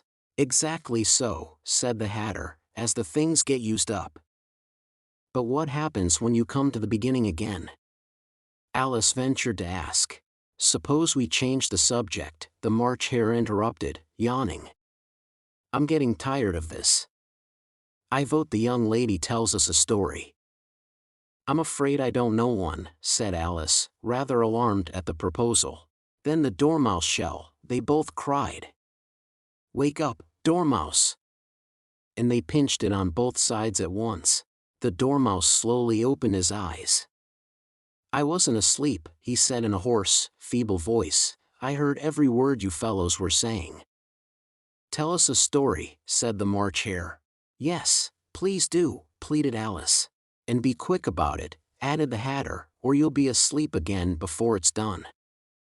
Once upon a time there were 3 little sisters. The Dormouse began in a great hurry, and their names were Elsie, Lacey, and Tilly, and they lived at the bottom of a well. "What did they live on?" said Alice, who always took a great interest in questions of eating and drinking. "They lived on treacle," said the Dormouse, after thinking a minute or two. "They couldn't have done that, you know," Alice gently remarked, "they'd have been ill." "So they were," said the Dormouse, "very ill." Alice tried to fancy to herself what such an extraordinary ways of living would be like, but it puzzled her too much, so she went on, "But why did they live at the bottom of a well?" "Take some more tea," the March Hare said to Alice, very earnestly.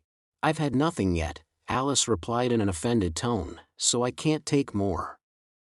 "You mean you can't take less," said the Hatter. "It's very easy to take more than nothing." "Nobody asked your opinion," said Alice. "Who's making personal remarks now?" the Hatter asked triumphantly. Alice did not quite know what to say to this, so she helped herself to some tea and bread and butter, and then turned to the Dormouse, and repeated her question. "Why did they live at the bottom of a well?" The Dormouse again took a minute or two to think about it, and then said, "It was a treacle well." "There's no such thing." Alice was beginning very angrily, but the Hatter and the March Hare went sh. And the Dormouse sulkily remarked, "If you can't be civil, you'd better finish the story for yourself." "No, please go on." Alice said very humbly, "I won't interrupt again." "I dare say there may be one." "One, indeed," said the Dormouse indignantly. However, he consented to go on. "And so these 3 little sisters, they were learning to draw, you know." "What did they draw?" said Alice, quite forgetting her promise. "Treacle," said the Dormouse, without considering it all this time. "I want a clean cup," interrupted the Hatter. "Let's all move one place on." He moved on as he spoke, and the Dormouse followed him. The March Hare moved into the Dormouse's place, and Alice rather unwillingly took the place of the March Hare. The Hatter was the only one who got any advantage from the change, and Alice was a good deal worse off than before, as the March Hare had just upset the milk jug into his plate. Alice did not wish to offend the Dormouse again, so she began very cautiously, "But I don't understand. Where did they draw the treacle from?"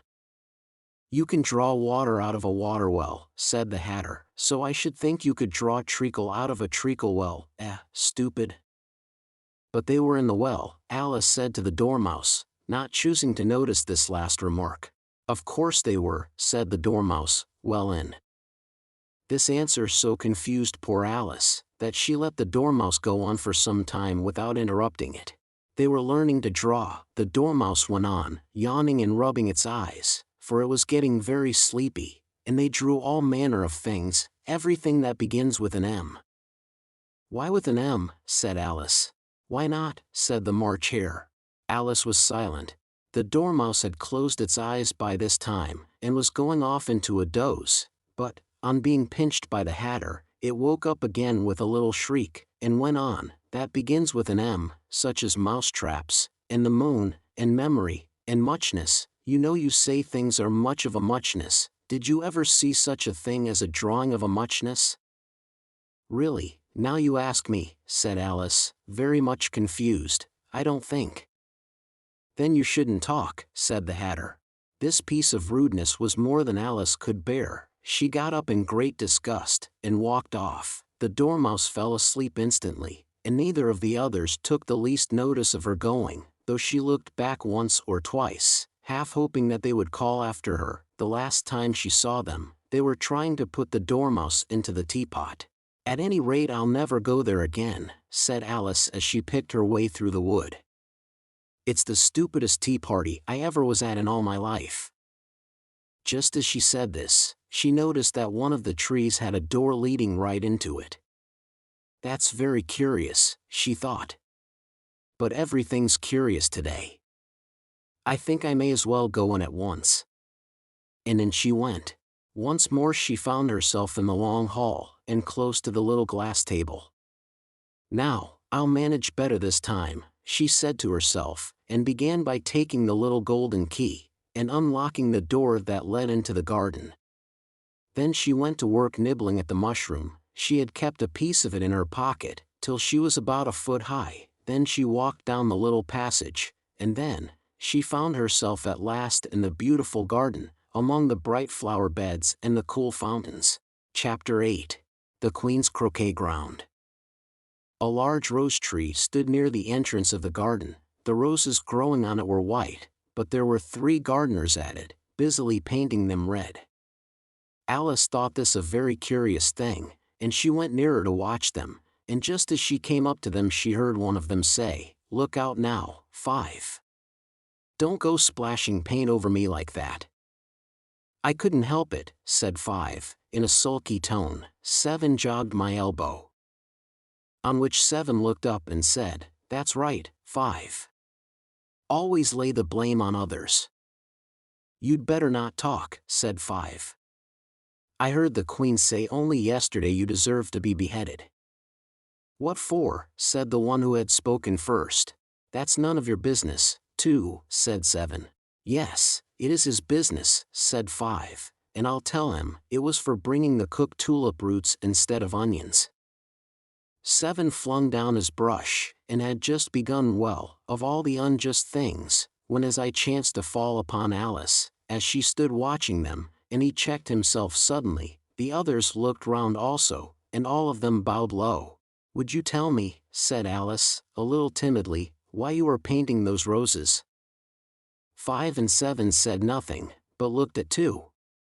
2 began in a low voice, "Why, the fact is, you see, miss, this here ought to have been a red rose tree, and we put a white one in by mistake, and if the Queen was to find it out, we should all have our heads cut off, you know.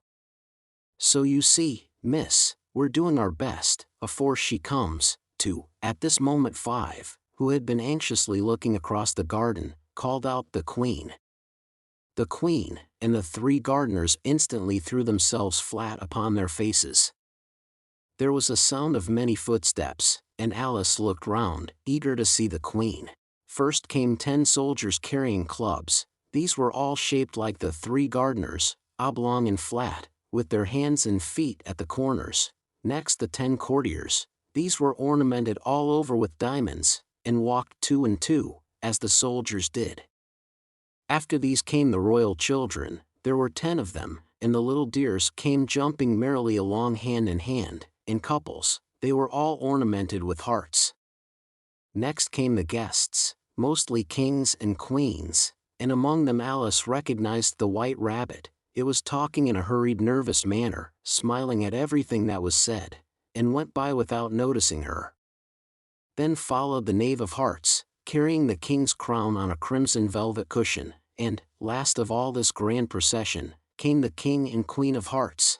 Alice was rather doubtful whether she ought not to lie down on her face like the 3 gardeners, but she could not remember ever having heard of such a rule at processions, and besides, what would be the use of a procession, thought she, if people had all to lie down upon their faces, so that they couldn't see it? So she stood still where she was, and waited. When the procession came opposite to Alice, they all stopped and looked at her, and the Queen said severely, "Who is this?" She said it to the Knave of Hearts, who only bowed and smiled in reply. "Idiot," said the Queen, tossing her head impatiently, and, turning to Alice, she went on, "What's your name, child?" "My name is Alice, so please your Majesty," said Alice very politely, but she added, to herself, "Why, they're only a pack of cards, after all. I needn't be afraid of them." "And who are these?" said the Queen, pointing to the 3 gardeners who were lying round the rose tree, for, you see, as they were lying on their faces, and the pattern on their backs was the same as the rest of the pack, she could not tell whether they were gardeners, or soldiers, or courtiers, or 3 of her own children. "How should I know?" said Alice, surprised at her own courage. "It's no business of mine." The Queen turned crimson with fury, and, after glaring at her for a moment like a wild beast, screamed off with her head. "Off!" "Nonsense," said Alice, very loudly and decidedly, and the Queen was silent. The King laid his hand upon her arm, and timidly said, "Consider, my dear, she is only a child." The Queen turned angrily away from him, and said to the knave, "Turn them over." The knave did so, very carefully, with one foot. "Get up," said the Queen, in a shrill, loud voice, and the 3 gardeners instantly jumped up, and began bowing to the King, the Queen, the royal children, and everybody else. "Leave off that," screamed the Queen. "You make me giddy." And then, turning to the rose tree, she went on, "What have you been doing here?" "May it please your Majesty," said 2, in a very humble tone, going down on one knee as he spoke, "we were trying." "I see," said the Queen, who had meanwhile been examining the roses. Off with their heads, and the procession moved on, 3 of the soldiers remaining behind to execute the unfortunate gardeners, who ran to Alice for protection. "You shan't be beheaded," said Alice, and she put them into a large flower pot that stood near. The 3 soldiers wandered about for a minute or 2, looking for them, and then quietly marched off after the others. "Are their heads off?" shouted the Queen. "Their heads are gone, if it please your Majesty," the soldiers shouted in reply. "That's right," shouted the Queen. "Can you play croquet?" The soldiers were silent, and looked at Alice, as the question was evidently meant for her. "Yes," shouted Alice. "Come on, then," roared the Queen, and Alice joined the procession, wondering very much what would happen next. It's a very fine day," said a timid voice at her side. She was walking by the White Rabbit, who was peeping anxiously into her face. "Very," said Alice. "Where's the Duchess?" "Hush! Hush!" said the Rabbit in a low, hurried tone. He looked anxiously over his shoulder as he spoke, and then raised himself upon tiptoe, put his mouth close to her ear, and whispered, "She's under sentence of execution." "What for?" said Alice. "Did you say what a pity?" the Rabbit asked. "No, I didn't," said Alice. "I don't think it's at all a pity. I said what for." "She boxed the Queen's ears," the Rabbit began. Alice gave a little scream of laughter. "Oh, hush," the Rabbit whispered in a frightened tone. "The Queen will hear you. You see, she came rather late," and the Queen said. "Get to your places," shouted the Queen in a voice of thunder, and people began running about in all directions, tumbling up against each other. However, they got settled down in a minute or 2, and the game began. Alice thought she had never seen such a curious croquet ground in her life. It was all ridges and furrows, the balls were live hedgehogs, the mallets live flamingos, and the soldiers had to double themselves up and to stand on their hands and feet, to make the arches.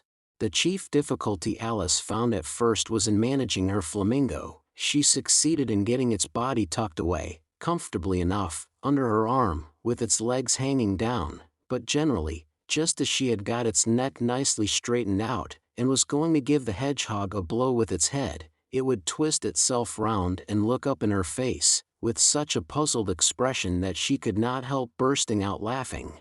And when she had got its head down, and was going to begin again, it was very provoking to find that the hedgehog had unrolled itself, and was in the act of crawling away. Besides all this, there was generally a ridge or furrow in the way wherever she wanted to send the hedgehog to, and, as the doubled-up soldiers were always getting up and walking off to other parts of the ground, Alice soon came to the conclusion that it was a very difficult game indeed.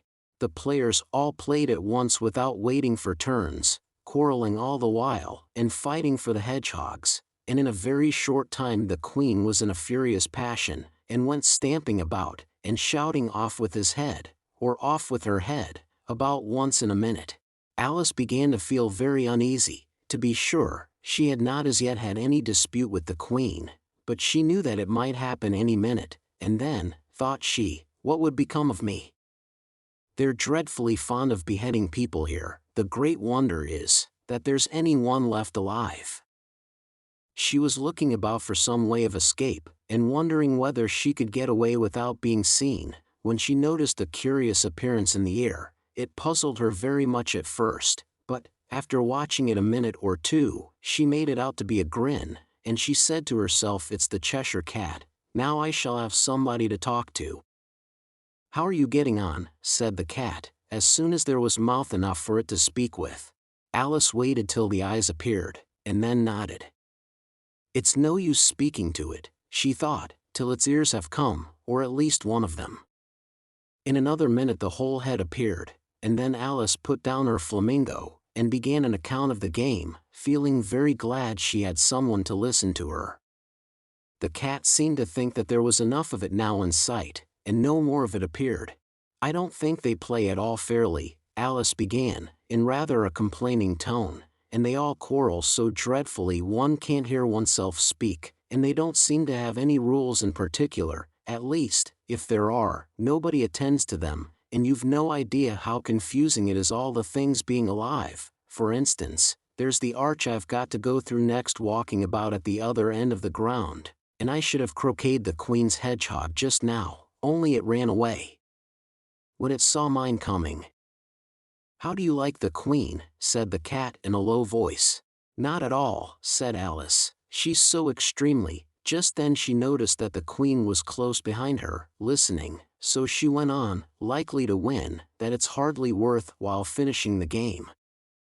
The Queen smiled and passed on. "Who are you talking to?" said the King, going up to Alice, and looking at the cat's head with great curiosity. "It's a friend of mine, a Cheshire Cat," said Alice. "Allow me to introduce it." "I don't like the look of it at all," said the King. "However, it may kiss my hand if it likes." "I'd rather not," the cat remarked. "Don't be impertinent," said the King, "and don't look at me like that." He got behind Alice as he spoke. "A cat may look at a king," said Alice. "I've read that in some book, but I don't remember where." "Well, it must be removed," said the King very decidedly, and he called the Queen, who was passing at the moment, "My dear, I wish you would have this cat removed." The Queen had only one way of settling all difficulties, great or small. "Off with his head," she said, without even looking round. "I'll fetch the executioner myself," said the King eagerly, and he hurried off. Alice thought she might as well go back and see how the game was going on, as she heard the Queen's voice in the distance, screaming with passion. She had already heard her sentence 3 of the players to be executed for having missed their turns, and she did not like the look of things at all, as the game was in such confusion that she never knew whether it was her turn or not. So she went in search of her hedgehog. The hedgehog was engaged in a fight with another hedgehog, which seemed to Alice an excellent opportunity for croqueting one of them with the other. The only difficulty was that her flamingo was gone across to the other side of the garden, where Alice could see it trying in a helpless sort of way to fly up into a tree. By the time she had caught the flamingo and brought it back, the fight was over, and both the hedgehogs were out of sight. But it doesn't matter much, thought Alice, as all the arches are gone from this side of the ground. So she tucked it away under her arm, that it might not escape again, and went back for a little more conversation with her friend. When she got back to the Cheshire Cat, she was surprised to find quite a large crowd collected round it. There was a dispute going on between the executioner, the King, and the Queen, who were all talking at once, while all the rest were quite silent, and looked very uncomfortable. The moment Alice appeared, she was appealed to by all 3 to settle the question, and they repeated their arguments to her, though, as they all spoke at once, she found it very hard indeed to make out exactly what they said. The executioner's argument was that you couldn't cut off a head unless there was a body to cut it off from, that he had never had to do such a thing before, and he wasn't going to begin at his time of life. The King's argument was that anything that had a head could be beheaded, and that you weren't to talk nonsense. The Queen's argument was that if something wasn't done about it in less than no time she'd have everybody executed, all round. It was this last remark that had made the whole party look so grave and anxious. Alice could think of nothing else to say, but "It belongs to the Duchess, you'd better ask her about it." "She's in prison," the queen said to the executioner. "Fetch her here." And the executioner went off like an arrow. The cat's head began fading away the moment he was gone, and, by the time he had come back with the Duchess, it had entirely disappeared, so the king and the executioner ran wildly up and down looking for it, while the rest of the party went back to the game. Chapter 9. The Mock Turtle's Story. "You can't think how glad I am to see you again, you dear old thing," said the Duchess, as she tucked her arm affectionately into Alice's, and they walked off together. Alice was very glad to find her in such a pleasant temper, and thought to herself that perhaps it was only the pepper that had made her so savage when they met in the kitchen. "When I'm a duchess," she said to herself, not in a very hopeful tone though, "I won't have any pepper in my kitchen at all. Soup does very well without, maybe it's always pepper that makes people hot-tempered," she went on, very much pleased at having found out a new kind of rule, and vinegar that makes them sour, and chamomile that makes them bitter, and barley sugar and such things that make children sweet-tempered. "I only wish people knew that, then they wouldn't be so stingy about it, you know." She had quite forgotten the Duchess by this time, and was a little startled when she heard her voice close to her ear. "You're thinking about something, my dear, and that makes you forget to talk.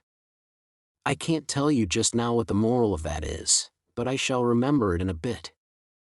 "Perhaps it hasn't one," Alice ventured to remark. "Tut, tut, child," said the Duchess. "Everything's got a moral, if only you can find it." And she squeezed herself up closer to Alice's side as she spoke. Alice did not much like keeping so close to her, first, because the Duchess was very ugly, and secondly, because she was exactly the right height to rest her chin upon Alice's shoulder, and it was an uncomfortably sharp chin. However, she did not like to be rude, so she bore it as well as she could. "The game's going on rather better now," she said, by way of keeping up the conversation a little. "'Tis so," said the Duchess, "and the moral of that is, oh, 'tis love, that makes the world go round." "Somebody said," Alice whispered, "that it's done by everybody minding their own business."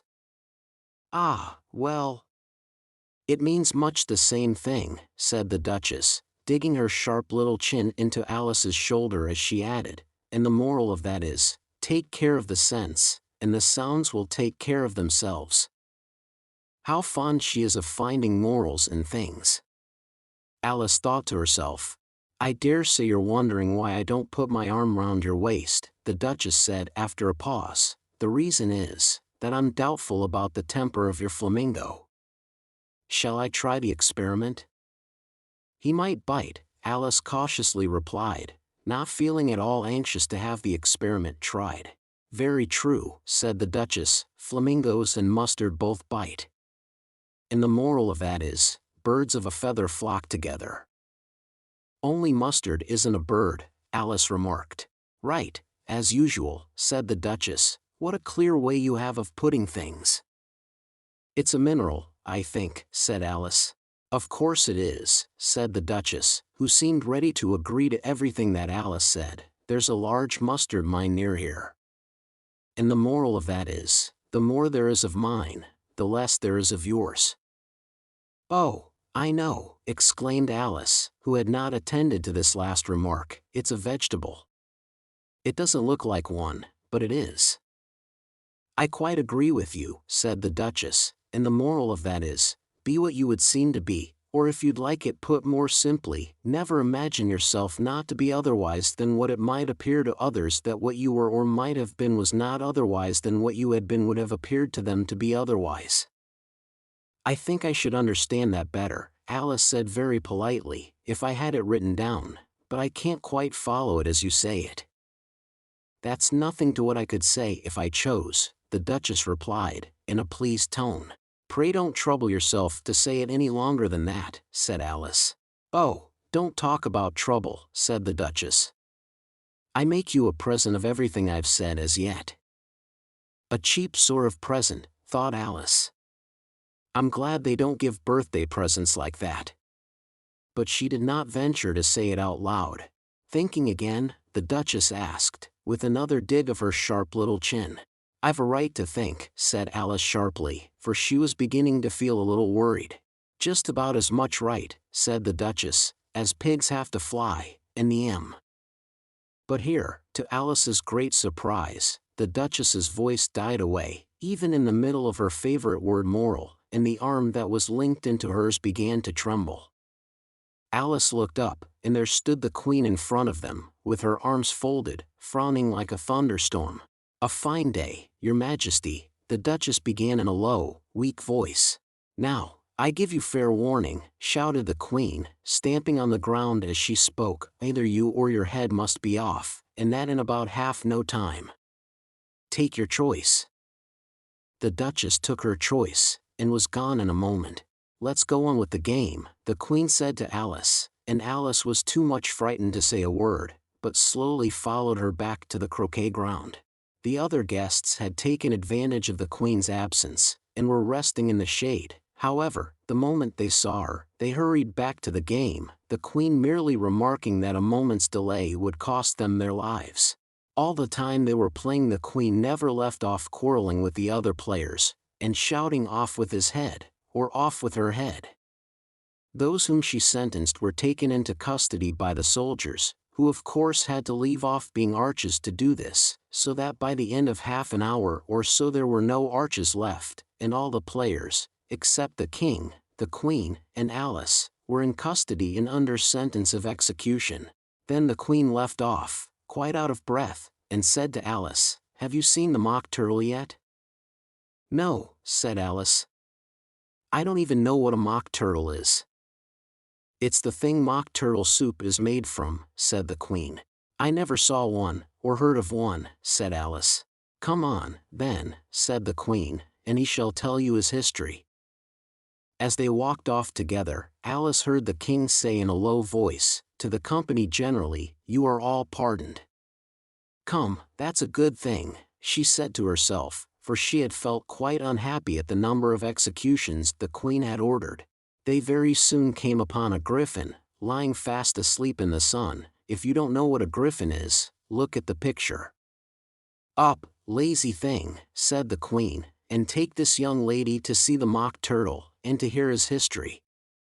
I must go back and see after some executions I have ordered," and she walked off, leaving Alice alone with the griffin. Alice did not quite like the look of the creature, but on the whole she thought it would be quite as safe to stay with it as to go after that savage Queen, so she waited. The griffin sat up and rubbed its eyes, then it watched the Queen till she was out of sight, then it chuckled. "What fun," said the griffin, half to itself, half to Alice. "What is the fun?" said Alice. "Why, said the griffin. "It's all her fancy, that, they never executes nobody, you know.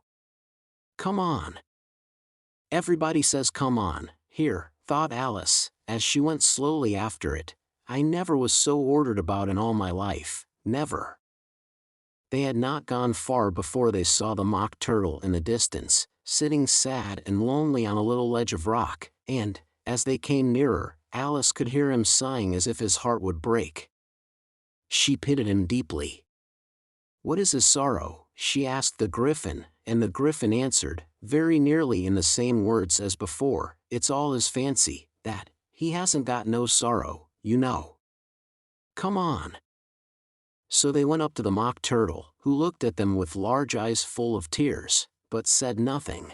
"This here young lady," said the griffin, "she wants for to know your history, she do." "I'll tell it her," said the Mock Turtle in a deep, hollow tone. "Sit down, both of you, and don't speak a word till I've finished." So they sat down, and nobody spoke for some minutes. Alice thought to herself, "I don't see how he can ever finish, if he doesn't begin." But she waited patiently.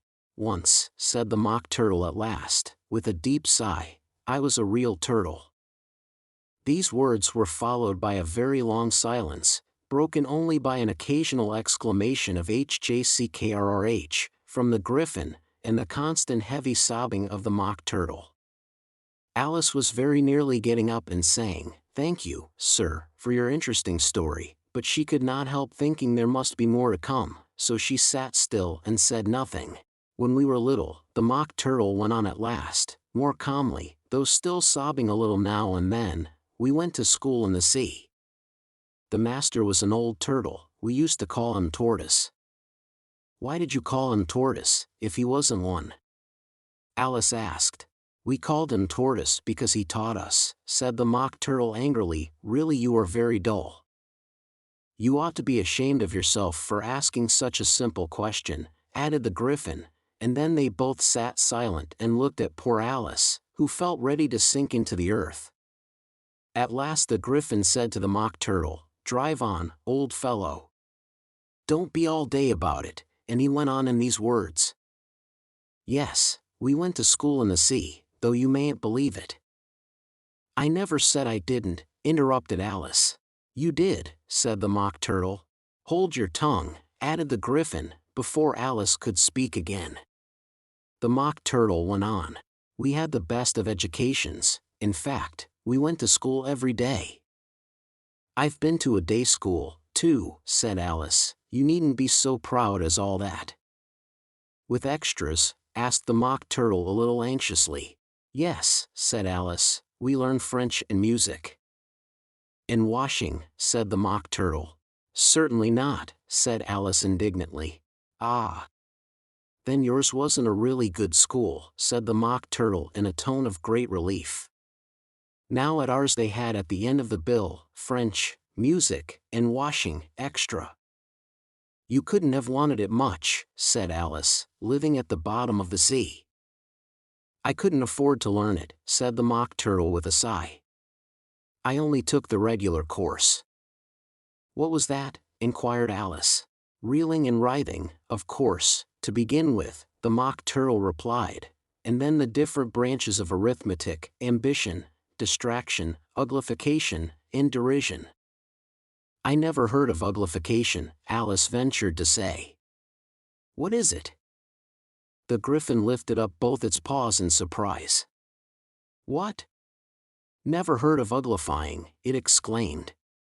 You know what to beautify is, I suppose. Yes, said Alice doubtfully, it means, to make anything prettier. Well, then, the Gryphon went on, if you don't know what to uglify is, you are a simpleton. Alice did not feel encouraged to ask any more questions about it, so she turned to the Mock Turtle, and said, What else had you to learn? Well, there was mystery, the Mock Turtle replied, counting off the subjects on his flappers, mystery, ancient and modern, with seaography, then drawing. The drawing master was an old conger eel that used to come once a week. He taught us drawing, stretching, and fainting in coils. What was that like? Said Alice. Well, I can't show it you myself, the Mock Turtle said. I'm too stiff. And the Gryphon never learned it. Hadn't time, said the Gryphon. I went to the classics master, though. He was an old crab, he was. I never went to him, the Mock Turtle said with a sigh. He taught laughing and grief, they used to say.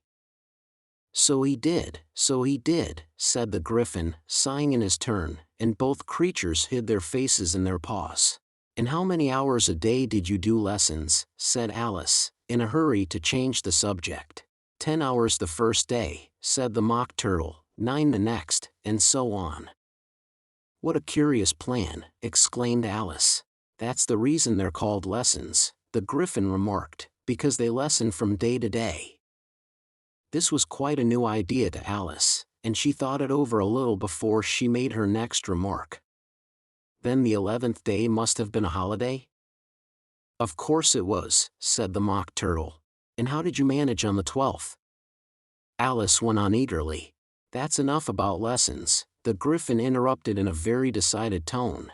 Tell her something about the games now. Chapter 10. The Lobster Quadrille. The Mock Turtle sighed deeply, and drew the back of one flapper across his eyes. He looked at Alice, and tried to speak, but for a minute or two sobs choked his voice. Same as if he had a bone in his throat, said the Gryphon, and it set to work shaking him and punching him in the back. At last the Mock Turtle recovered his voice, and, with tears running down his cheeks, he went on again. You may not have lived much under the sea. I haven't, said Alice, and perhaps you were never even introduced to a lobster. Alice began to say I once tasted, but checked herself hastily, and said no, never, so you can have no idea what a delightful thing a lobster quadrille is. No, indeed, said Alice. What sort of a dance is it? Why, said the Gryphon, you first form into a line along the seashore. 2 lines, cried the Mock Turtle. Seals, turtles, salmon, and so on. Then, when you've cleared all the jellyfish out of the way. That generally takes some time, interrupted the Gryphon. You advance twice. Each with a lobster as a partner, cried the Gryphon. Of course, the Mock Turtle said, advance twice, set to partners. Change lobsters, and retire in same order, continued the Gryphon. Then, you know, the Mock Turtle went on, you throw the lobsters, shouted the Gryphon, with a bound into the air. As far out to sea as you can. Swim after them, screamed the Gryphon. Turn a somersault in the sea, cried the Mock Turtle, capering wildly about. Change lobsters again, yelled the Gryphon at the top of its voice. Back to land again, and that's all the first figure, said the Mock Turtle, suddenly dropping his voice, and the 2 creatures, who had been jumping about like mad things all this time, sat down again very sadly and quietly, and looked at Alice. It must be a very pretty dance, said Alice timidly. Would you like to see a little of it? Said the Mock Turtle. Very much indeed, said Alice. Come, let's try the first figure, said the Mock Turtle to the Gryphon. We can do without lobsters, you know. Which shall sing? Oh, you sing, said the Gryphon. I've forgotten the words. So they began solemnly dancing round and round Alice, every now and then treading on her toes when they passed too close, and waving their forepaws to mark the time, while the Mock Turtle sang this, very slowly and sadly. Will you walk a little faster? Said a whiting to a snail. There's a porpoise close behind us, and he's treading on my tail. See how eagerly the lobsters and the turtles all advance. They are waiting on the shingle. Will you come and join the dance? Will you, won't you, will you, won't you, will you join the dance? Will you, won't you, will you, won't you join the dance? You can really have no notion how delightful it will be when they take us up and throw us, with the lobsters, out to sea. But the snail replied too far, and gave a look askance. Said he thanked the whiting kindly, but he would not join the dance. Would not, could not, would not, could not, would not join the dance. Would not, could not, would not, could not join the dance. What matters it how far we go, his scaly friend replied. There's another shore, you know, upon the other side. The further off from England the nearer is to France. Then turn not pale, beloved snail, but come and join the dance. Will you, won't you, will you, won't you join the dance? Will you, won't you, will you, won't you join the dance? Thank you, it's a very interesting dance to watch, said Alice, feeling very glad that it was over at last, and I do so like that curious song about the whiting. Oh, as to the whiting, said the Mock Turtle, you've seen them, of course? Yes, said Alice, I've often seen them at Din. She checked herself hastily. I don't know where Din may be, said the Mock Turtle, but if you've seen them so often, of course you know what they're like. I believe so, Alice replied thoughtfully. They have their tails in their mouths, and they're all over crumbs. You're wrong about the crumbs, said the Mock Turtle. Crumbs would all wash off in the sea. But they have their tails in their mouths, and the reason is, here the Mock Turtle yawned and shut his eyes. Tell her about the reason and all that, he said to the Gryphon. The reason is, said the Gryphon, that they would go with the lobsters to the dance. So they got thrown out to sea. So they had to fall a long way. So they got their tails fast in their mouths. So they couldn't get them out again. That's all. Thank you, said Alice, it's very interesting. I never knew so much about a whiting before. I can tell you more than that, if you like, said the Griffin. Do you know why it's called a whiting? I never thought about it, said Alice. Why? It does the boots and shoes, the Griffin replied very solemnly. Alice was thoroughly puzzled. Does the boots and shoes, she repeated in a wondering tone. Why, what are your shoes done with, said the Griffin. I mean, what makes them so shiny? Alice looked down at them, and considered a little before she gave her answer. They're done with blacking, I believe. Boots and shoes under the sea, the Griffin went on in a deep voice, are done with a whiting. Now you know. And what are they made of? Alice asked in a tone of great curiosity. Soles and eels, of course, the Griffin replied rather impatiently. Any shrimp could have told you that. If I'd been the whiting, said Alice, whose thoughts were still running on the song, I'd have said to the porpoise, keep back, please, we don't want you with us. They were obliged to have him with them, the Mock Turtle said. No wise fish would go anywhere without a porpoise.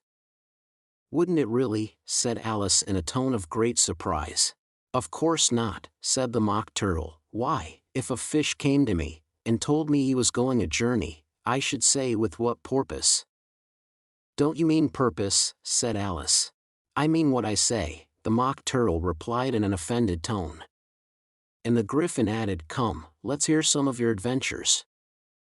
I could tell you my adventures, beginning from this morning, said Alice a little timidly, but it's no use going back to yesterday, because I was a different person then. Explain all that, said the Mock Turtle. No, no. The adventures first, said the Griffin in an impatient tone. Explanations take such a dreadful time. So Alice began telling them her adventures from the time when she first saw the White Rabbit. She was a little nervous about it just at first. The two creatures got so close to her, one on each side, and opened their eyes and mouths so very wide, but she gained courage as she went on. Her listeners were perfectly quiet till she got to the part about her repeating "You are old, Father William," to the caterpillar, and the words all coming different, and then the Mock Turtle drew a long breath, and said, "That's very curious." "It's all about as curious as it can be," said the Griffin. "It all came different," the Mock Turtle repeated thoughtfully. "I should like to hear her try and repeat something now. Tell her to begin." He looked at the Griffin as if he thought it had some kind of authority over Alice. "Stand up and repeat 'Tis the voice of the sluggard," said the Griffin. How the creatures order one about, and make one repeat lessons, thought Alice. I might as well be at school at once. However, she got up, and began to repeat it, but her head was so full of the lobster quadrille that she hardly knew what she was saying, and the words came very queer indeed. "'Tis the voice of the lobster," I heard him declare. "You have baked me too brown, I must sugar my hair. As a duck with its eyelids, so he with his nose trims his belt and his buttons, and turns out his toes." Later editions continued as follows. "When the sands are all dry, he is gay as a lark, and will talk in contemptuous tones of the shark. But, when the tide rises and sharks are around, his voice has a timid and tremulous sound." "That's different from what I used to say when I was a child," said the Griffin. "Well, I never heard it before," said the Mock Turtle, "but it sounds uncommon nonsense." Alice said nothing. She had sat down with her face in her hands, wondering if anything would ever happen in a natural way again. "I should like to have it explained," said the Mock Turtle. "She can't explain it," said the Griffin hastily. "Go on with the next verse." "But about his toes," the Mock Turtle persisted. "How could he turn them out with his nose, you know? It's the first position in dancing." Alice said, but was dreadfully puzzled by the whole thing, and longed to change the subject. "Go on with the next verse," the Griffin repeated impatiently. "It begins, 'I passed by his garden.'" Alice did not dare to disobey, though she felt sure it would all come wrong, and she went on in a trembling voice. "I passed by his garden, and marked, with one eye, How the owl and the panther were sharing a pie. Later editions continued as follows. The panther took pie crust, and gravy, and meat, while the owl had the dish as its share of the treat. When the pie was all finished, the owl, as a boon, was kindly permitted to pocket the spoon, while the panther received knife and fork with a growl, and concluded the banquet. What is the use of repeating all that stuff? The Mock Turtle interrupted, if you don't explain it as you go on. It's by far the most confusing thing I ever heard.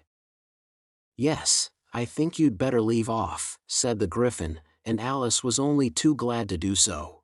Shall we try another figure of the lobster quadrille? The Gryphon went on. Or would you like the Mock Turtle to sing you a song?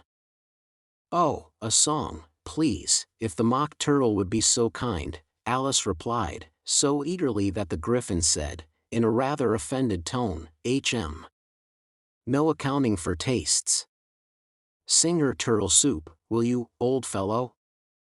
The Mock Turtle sighed deeply, and began, in a voice sometimes choked with sobs, to sing this. Beautiful soup, so rich and green, waiting in a hot tureen, who for such dainties would not stoop? Soup of the evening, beautiful soup. Soup of the evening, beautiful soup. Beautiful soup. Beautiful soup. Soup of the evening. Beautiful, beautiful soup. Beautiful soup. Who cares for fish, game, or any other dish? Who would not give all else for 2p?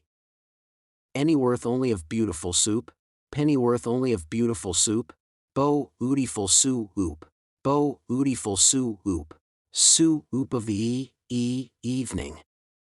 Beautiful, beauty, full soup.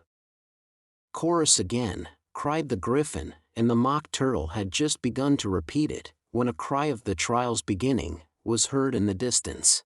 Come on, cried the Gryphon, and, taking Alice by the hand, it hurried off, without waiting for the end of the song.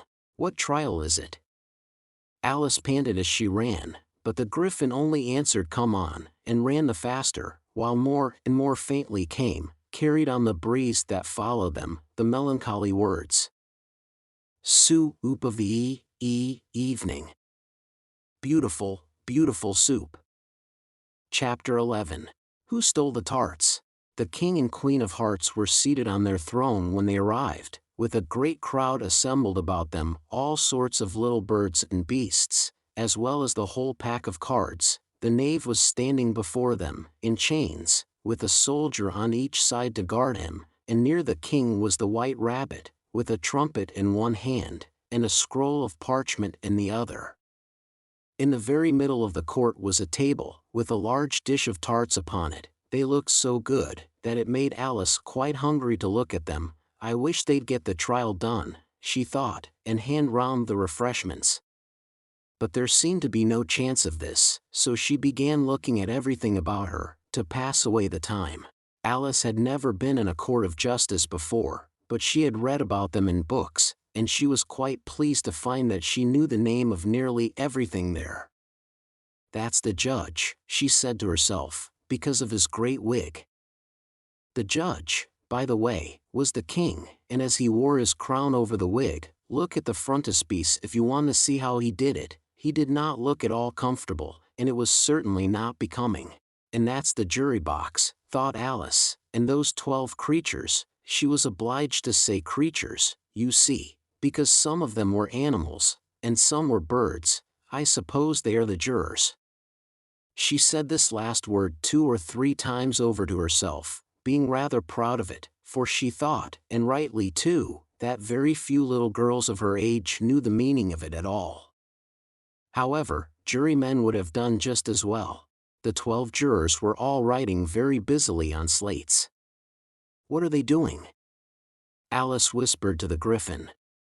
They can't have anything to put down yet, before the trial's begun. They're putting down their names, the Gryphon whispered in reply, for fear they should forget them before the end of the trial. Stupid things! Alice began in a loud, indignant voice, but she stopped hastily, for the White Rabbit cried out, silence in the court, and the king put on his spectacles and looked anxiously round, to make out who was talking.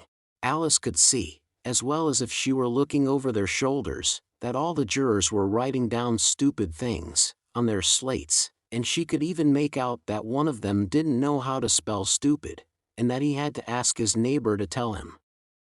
A nice muddle their slates'll be in before the trial's over, thought Alice. One of the jurors had a pencil that squeaked. This, of course, Alice could not stand, and she went round the court and got behind him, and very soon found an opportunity of taking it away. She did it so quickly that the poor little juror, it was Bill, the lizard, could not make out at all what had become of it, so, after hunting all about for it, he was obliged to write with one finger for the rest of the day, and this was of very little use, as it left no mark on the slate. "Harold, read the accusation," said the king. On this the White Rabbit blew 3 blasts on the trumpet, and then unrolled the parchment scroll, and read as follows. "The Queen of Hearts, she made some tarts, all on a summer day. The Knave of Hearts, he stole those tarts, and took them quite away. Consider your verdict," the king said to the jury. "Not yet, not yet," the rabbit hastily interrupted. "There's a great deal to come before that." "Call the first witness," said the king, and the White Rabbit blew 3 blasts on the trumpet, and called out, "First witness." The first witness was the Hatter. He came in with a teacup in one hand and a piece of bread and butter in the other. "I beg pardon, Your Majesty," he began, "for bringing these in, but I hadn't quite finished my tea when I was sent for." "You ought to have finished," said the king. "When did you begin?" The Hatter looked at the March Hare, who had followed him into the court, arm in arm with the Dormouse. 14th of March, I think it was," he said. 15th, said the March Hare. 16th, added the Dormouse. "Write that down," the king said to the jury, and the jury eagerly wrote down all 3 dates on their slates, and then added them up, and reduced the answer to shillings and pence. "Take off your hat," the king said to the Hatter. "It isn't mine," said the Hatter. "Stolen," the king exclaimed, turning to the jury, who instantly made a memorandum of the fact. "I keep them to sell," the Hatter added as an explanation. "I've none of my own. I'm a Hatter." Here the queen put on her spectacles, and began staring at the Hatter, who turned pale and fidgeted. "Give your evidence," said the king, "and don't be nervous, or I'll have you executed on the spot." This did not seem to encourage the witness at all. He kept shifting from one foot to the other, looking uneasily at the queen, and in his confusion he bit a large piece out of his teacup instead of the bread and butter. Just at this moment Alice felt a very curious sensation, which puzzled her a good deal until she made out what it was. She was beginning to grow larger again, and she thought at first she would get up and leave the court, but on second thoughts she decided to remain where she was as long as there was room for her. "I wish you wouldn't squeeze so," said the Dormouse, who was sitting next to her. "I can hardly breathe." "I can't help it," said Alice very meekly. "I'm growing." "You've no right to grow here," said the Dormouse. "Don't talk nonsense," said Alice more boldly. "You know you're growing too." "Yes, but I grow at a reasonable pace," said the Dormouse, "not in that ridiculous fashion." And he got up very sulkily and crossed over to the other side of the court. All this time the queen had never left off staring at the Hatter, and, just as the Dormouse crossed the court, she said to one of the officers of the court, "Bring me the list of the singers in the last concert," on which the wretched Hatter trembled so that he shook both his shoes off. "Give your evidence," the king repeated angrily, "or I'll have you executed, whether you're nervous or not." "I'm a poor man, Your Majesty," the Hatter began, in a trembling voice, "and I hadn't begun my tea, not above a week or so, and what with the bread and butter getting so thin, and the twinkling of the tea." "The twinkling of the what?" said the king. "It began with the tea," the Hatter replied. "Of course twinkling begins with a T," said the king sharply. "Do you take me for a dunce? Go on." "I'm a poor man," the Hatter went on, and most things twinkled after that, only the March Hare said. "I didn't," the March Hare interrupted in a great hurry. "You did," said the Hatter. "I deny it," said the March Hare. "He denies it," said the King. "Leave out that part." "Well, at any rate," the Dormouse said, the Hatter went on, looking anxiously round to see if he would deny it too, but the Dormouse denied nothing, being fast asleep. "After that," continued the Hatter, "I cut some more bread and butter."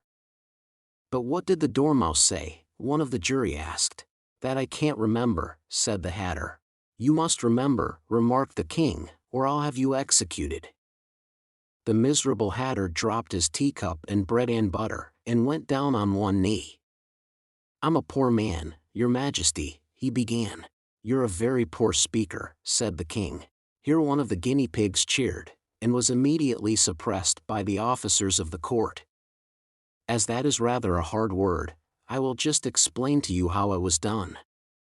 They had a large canvas bag, which tied up at the mouth with strings. Into this they slipped the guinea pig, head first, and then sat upon it. "I'm glad I've seen that done," thought Alice. "I've so often read in the newspapers, at the end of trials, there was some attempts at applause, which was immediately suppressed by the officers of the court, and I never understood what it meant till now." "If that's all you know about it, you may stand down," continued the King. "I can't go no lower," said the Hatter. "I'm on the floor, as it is." "Then you may sit down," the King replied. Here the other guinea pig cheered, and was suppressed. "Come, that finished the guinea pigs," thought Alice. "Now we shall get on better." "I'd rather finish my tea," said the Hatter, with an anxious look at the Queen, who was reading the list of singers. "You may go," said the King, and the Hatter hurriedly left the court, without even waiting to put his shoes on, and just take his head off outside. The Queen added to one of the officers, but the Hatter was out of sight before the officer could get to the door. "Call the next witness," said the King. The next witness was the Duchess's cook. She carried the pepper box in her hand, and Alice guessed who it was, even before she got into the court, by the way the people near the door began sneezing all at once. "Give your evidence," said the King. "Shan't," said the cook. The King looked anxiously at the White Rabbit, who said in a low voice, "Your Majesty must cross-examine this witness." "Well, if I must, I must," the King said, with a melancholy air, and, after folding his arms and frowning at the cook till his eyes were nearly out of sight, he said in a deep voice, "What are tarts made of?" "Pepper, mostly," said the cook. "Treacle," said a sleepy voice behind her. "Collar that dormouse," the Queen shrieked out. "Behead that dormouse." "Turn that dormouse out of court." "Suppress him." "Pinch him."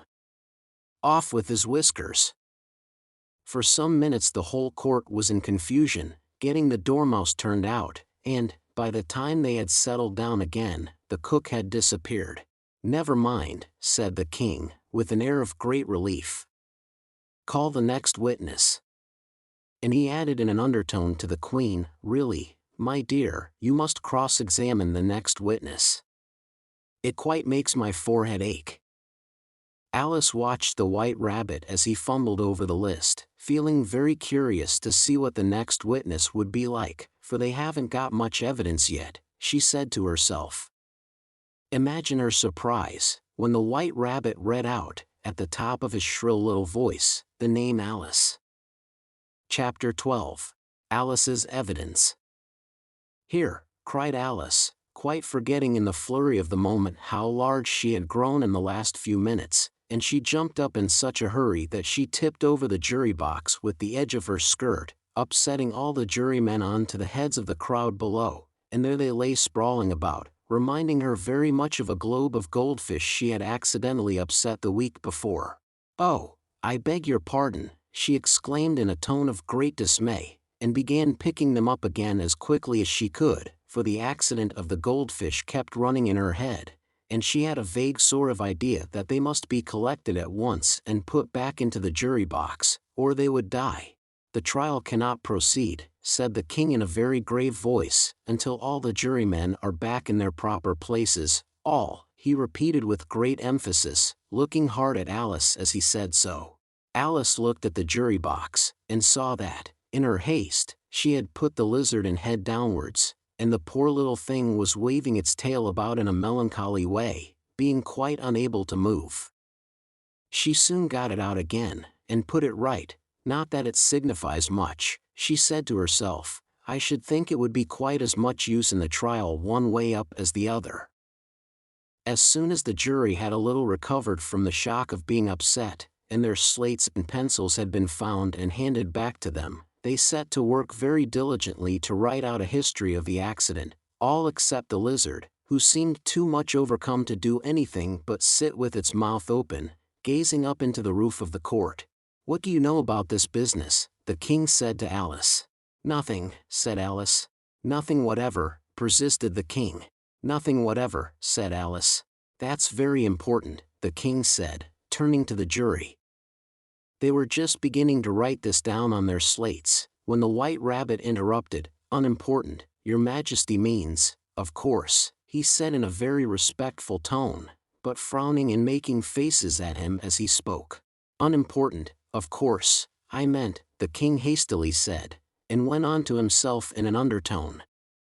Important, unimportant, unimportant, important, as if he were trying which word sounded best. Some of the jury wrote it down important, and some unimportant. Alice could see this, as she was near enough to look over their slates, but it doesn't matter a bit, she thought to herself. At this moment the king, who had been for some time busily writing in his notebook, cackled out silence, and read out from his book, Rule 42. All persons more than a mile high to leave the court. Everybody looked at Alice. I'm not a mile high, said Alice. You are, said the king. Nearly 2 miles high, added the queen. Well, I shan't go, at any rate, said Alice. Besides, that's not a regular rule, you invented it just now. It's the oldest rule in the book, said the king. Then it ought to be number 1, said Alice. The king turned pale and shut his notebook hastily. Consider your verdict, he said to the jury, in a low, trembling voice. There's more evidence to come yet, please your majesty, said the White Rabbit, jumping up in a great hurry. This paper has just been picked up. What's in it? Said the queen. I haven't opened it yet, said the White Rabbit, but it seems to be a letter, written by the prisoner to somebody. It must have been that, said the king, unless it was written to nobody, which isn't usual, you know. Who is it directed to? Said one of the jurymen. It isn't directed at all, said the White Rabbit. In fact, there's nothing written on the outside. He unfolded the paper as he spoke, and added, it isn't a letter, after all, it's a set of verses. Are they in the prisoner's handwriting? Asked another of the jurymen. No, they're not, said the White Rabbit, and that's the queerest thing about it. The jury all looked puzzled. He must have imitated somebody else's hand, said the king. The jury all brightened up again. Please your majesty, said the knave, I didn't write it, and they can't prove I did, there's no name signed at the end. If you didn't sign it, said the king, that only makes the matter worse. You must have meant some mischief, or else you'd have signed your name like an honest man. There was a general clapping of hands at this. It was the first really clever thing the king had said that day. That proves his guilt, said the queen. It proves nothing of the sort, said Alice. Why, you don't even know what they're about. Read them, said the king. The White Rabbit put on his spectacles. Where shall I begin, please your majesty? He asked. Begin at the beginning, the king said gravely, and go on till you come to the end, then stop. These were the verses the White Rabbit read. They told me you had been to her, and mentioned me to him. She gave me a good character, but said I could not swim. He sent them word I had not gone. We know it to be true. If she should push the matter on, what would become of you? I gave her 1, they gave him 2. You gave us 3 or more. They all returned from him to you, though they were mine before. If I or she should chance to be involved in this affair. He trusts you to set them free. Exactly as we were. My notion was that you had been, before she had this fit, an obstacle that came between him and ourselves, and it. Don't let him know she liked them best. For this must ever be a secret, kept from all the rest. Between yourself and me. That's the most important piece of evidence we've heard yet, said the king, rubbing his hands, so now let the jury. If any one of them can explain it, said Alice. She had grown so large in the last few minutes that she wasn't a bit afraid of interrupting him. I'll give him 6pence. I don't believe there's an atom of meaning in it. The jury all wrote down on their slates, she doesn't believe there's an atom of meaning in it, but none of them attempted to explain the paper. If there's no meaning in it, said the king, that saves a world of trouble, you know, as we needn't try to find any. And yet I don't know, he went on, spreading out the verses on his knee, and looking at them with one eye. I seem to see some meaning in them, after all. Said I could not swim. You can't swim, can you? He added, turning to the knave. The knave shook his head sadly. Do I look like it? He said. Which he certainly did not, being made entirely of cardboard. All right, so far, said the king, and he went on muttering over the verses to himself. We know it to be true, that's the jury, of course. I gave her 1, they gave him 2, why, that must be what he did with the tarts, you know. But, it goes on they all return from him to you, said Alice. Why, there they are, said the king triumphantly, pointing to the tarts on the table. Nothing can be clearer than that. Then again, before she had this fit, you never had fits, my dear, I think, he said to the queen. Never, said the queen furiously, throwing an inkstand at the lizard as she spoke. The unfortunate little Bill had left off writing on his slate with one finger, as he found it made no mark, but he now hastily began again, using the ink that was trickling down his face, as long as it lasted. Then the words don't fit you, said the king, looking round the court with a smile. There was a dead silence. It's a pun, the king added in an offended tone, and everybody laughed. Let the jury consider their verdict, the king said, for about the 20th time that day. No, no, said the queen. Sentence first, verdict afterwards. Stuff and nonsense, said Alice loudly. The idea of having the sentence first. Hold your tongue, said the queen, turning purple. I won't, said Alice. Off with her head, the queen shouted at the top of her voice. Nobody moved. Who cares for you, said Alice. She had grown to her full size by this time. You're nothing but a pack of cards. At this the whole pack rose up into the air, and came flying down upon her. She gave a little scream, half of fright and half of anger, and tried to beat them off, and found herself lying on the bank, with her head in the lap of her sister, who was gently brushing away some dead leaves that had fluttered down from the trees upon her face. Wake up, Alice dear, said her sister. Why, what a long sleep you've had.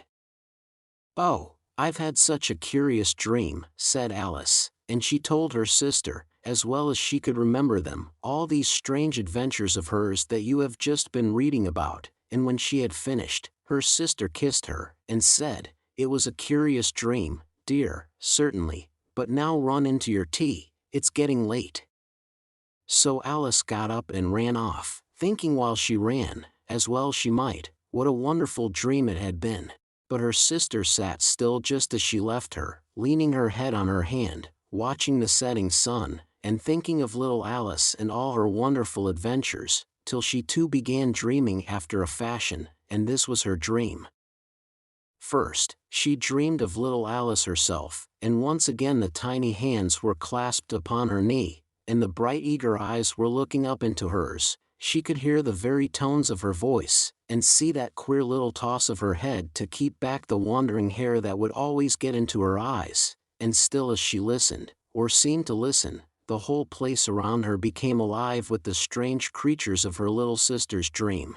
The long grass rustled at her feet as the white rabbit hurried by. The frightened mouse splashed his way through the neighboring pool. She could hear the rattle of the teacups as the March Hare and his friends shared their never-ending meal, and the shrill voice of the queen ordering off her unfortunate guests to execution. Once more the pig baby was sneezing on the Duchess's knee, while plates and dishes crashed around it. Once more the shriek of the griffin, the squeaking of the lizard's slate pencil, and the choking of the suppressed guinea pigs, filled the air, mixed up with the distant sobs of the miserable mock turtle.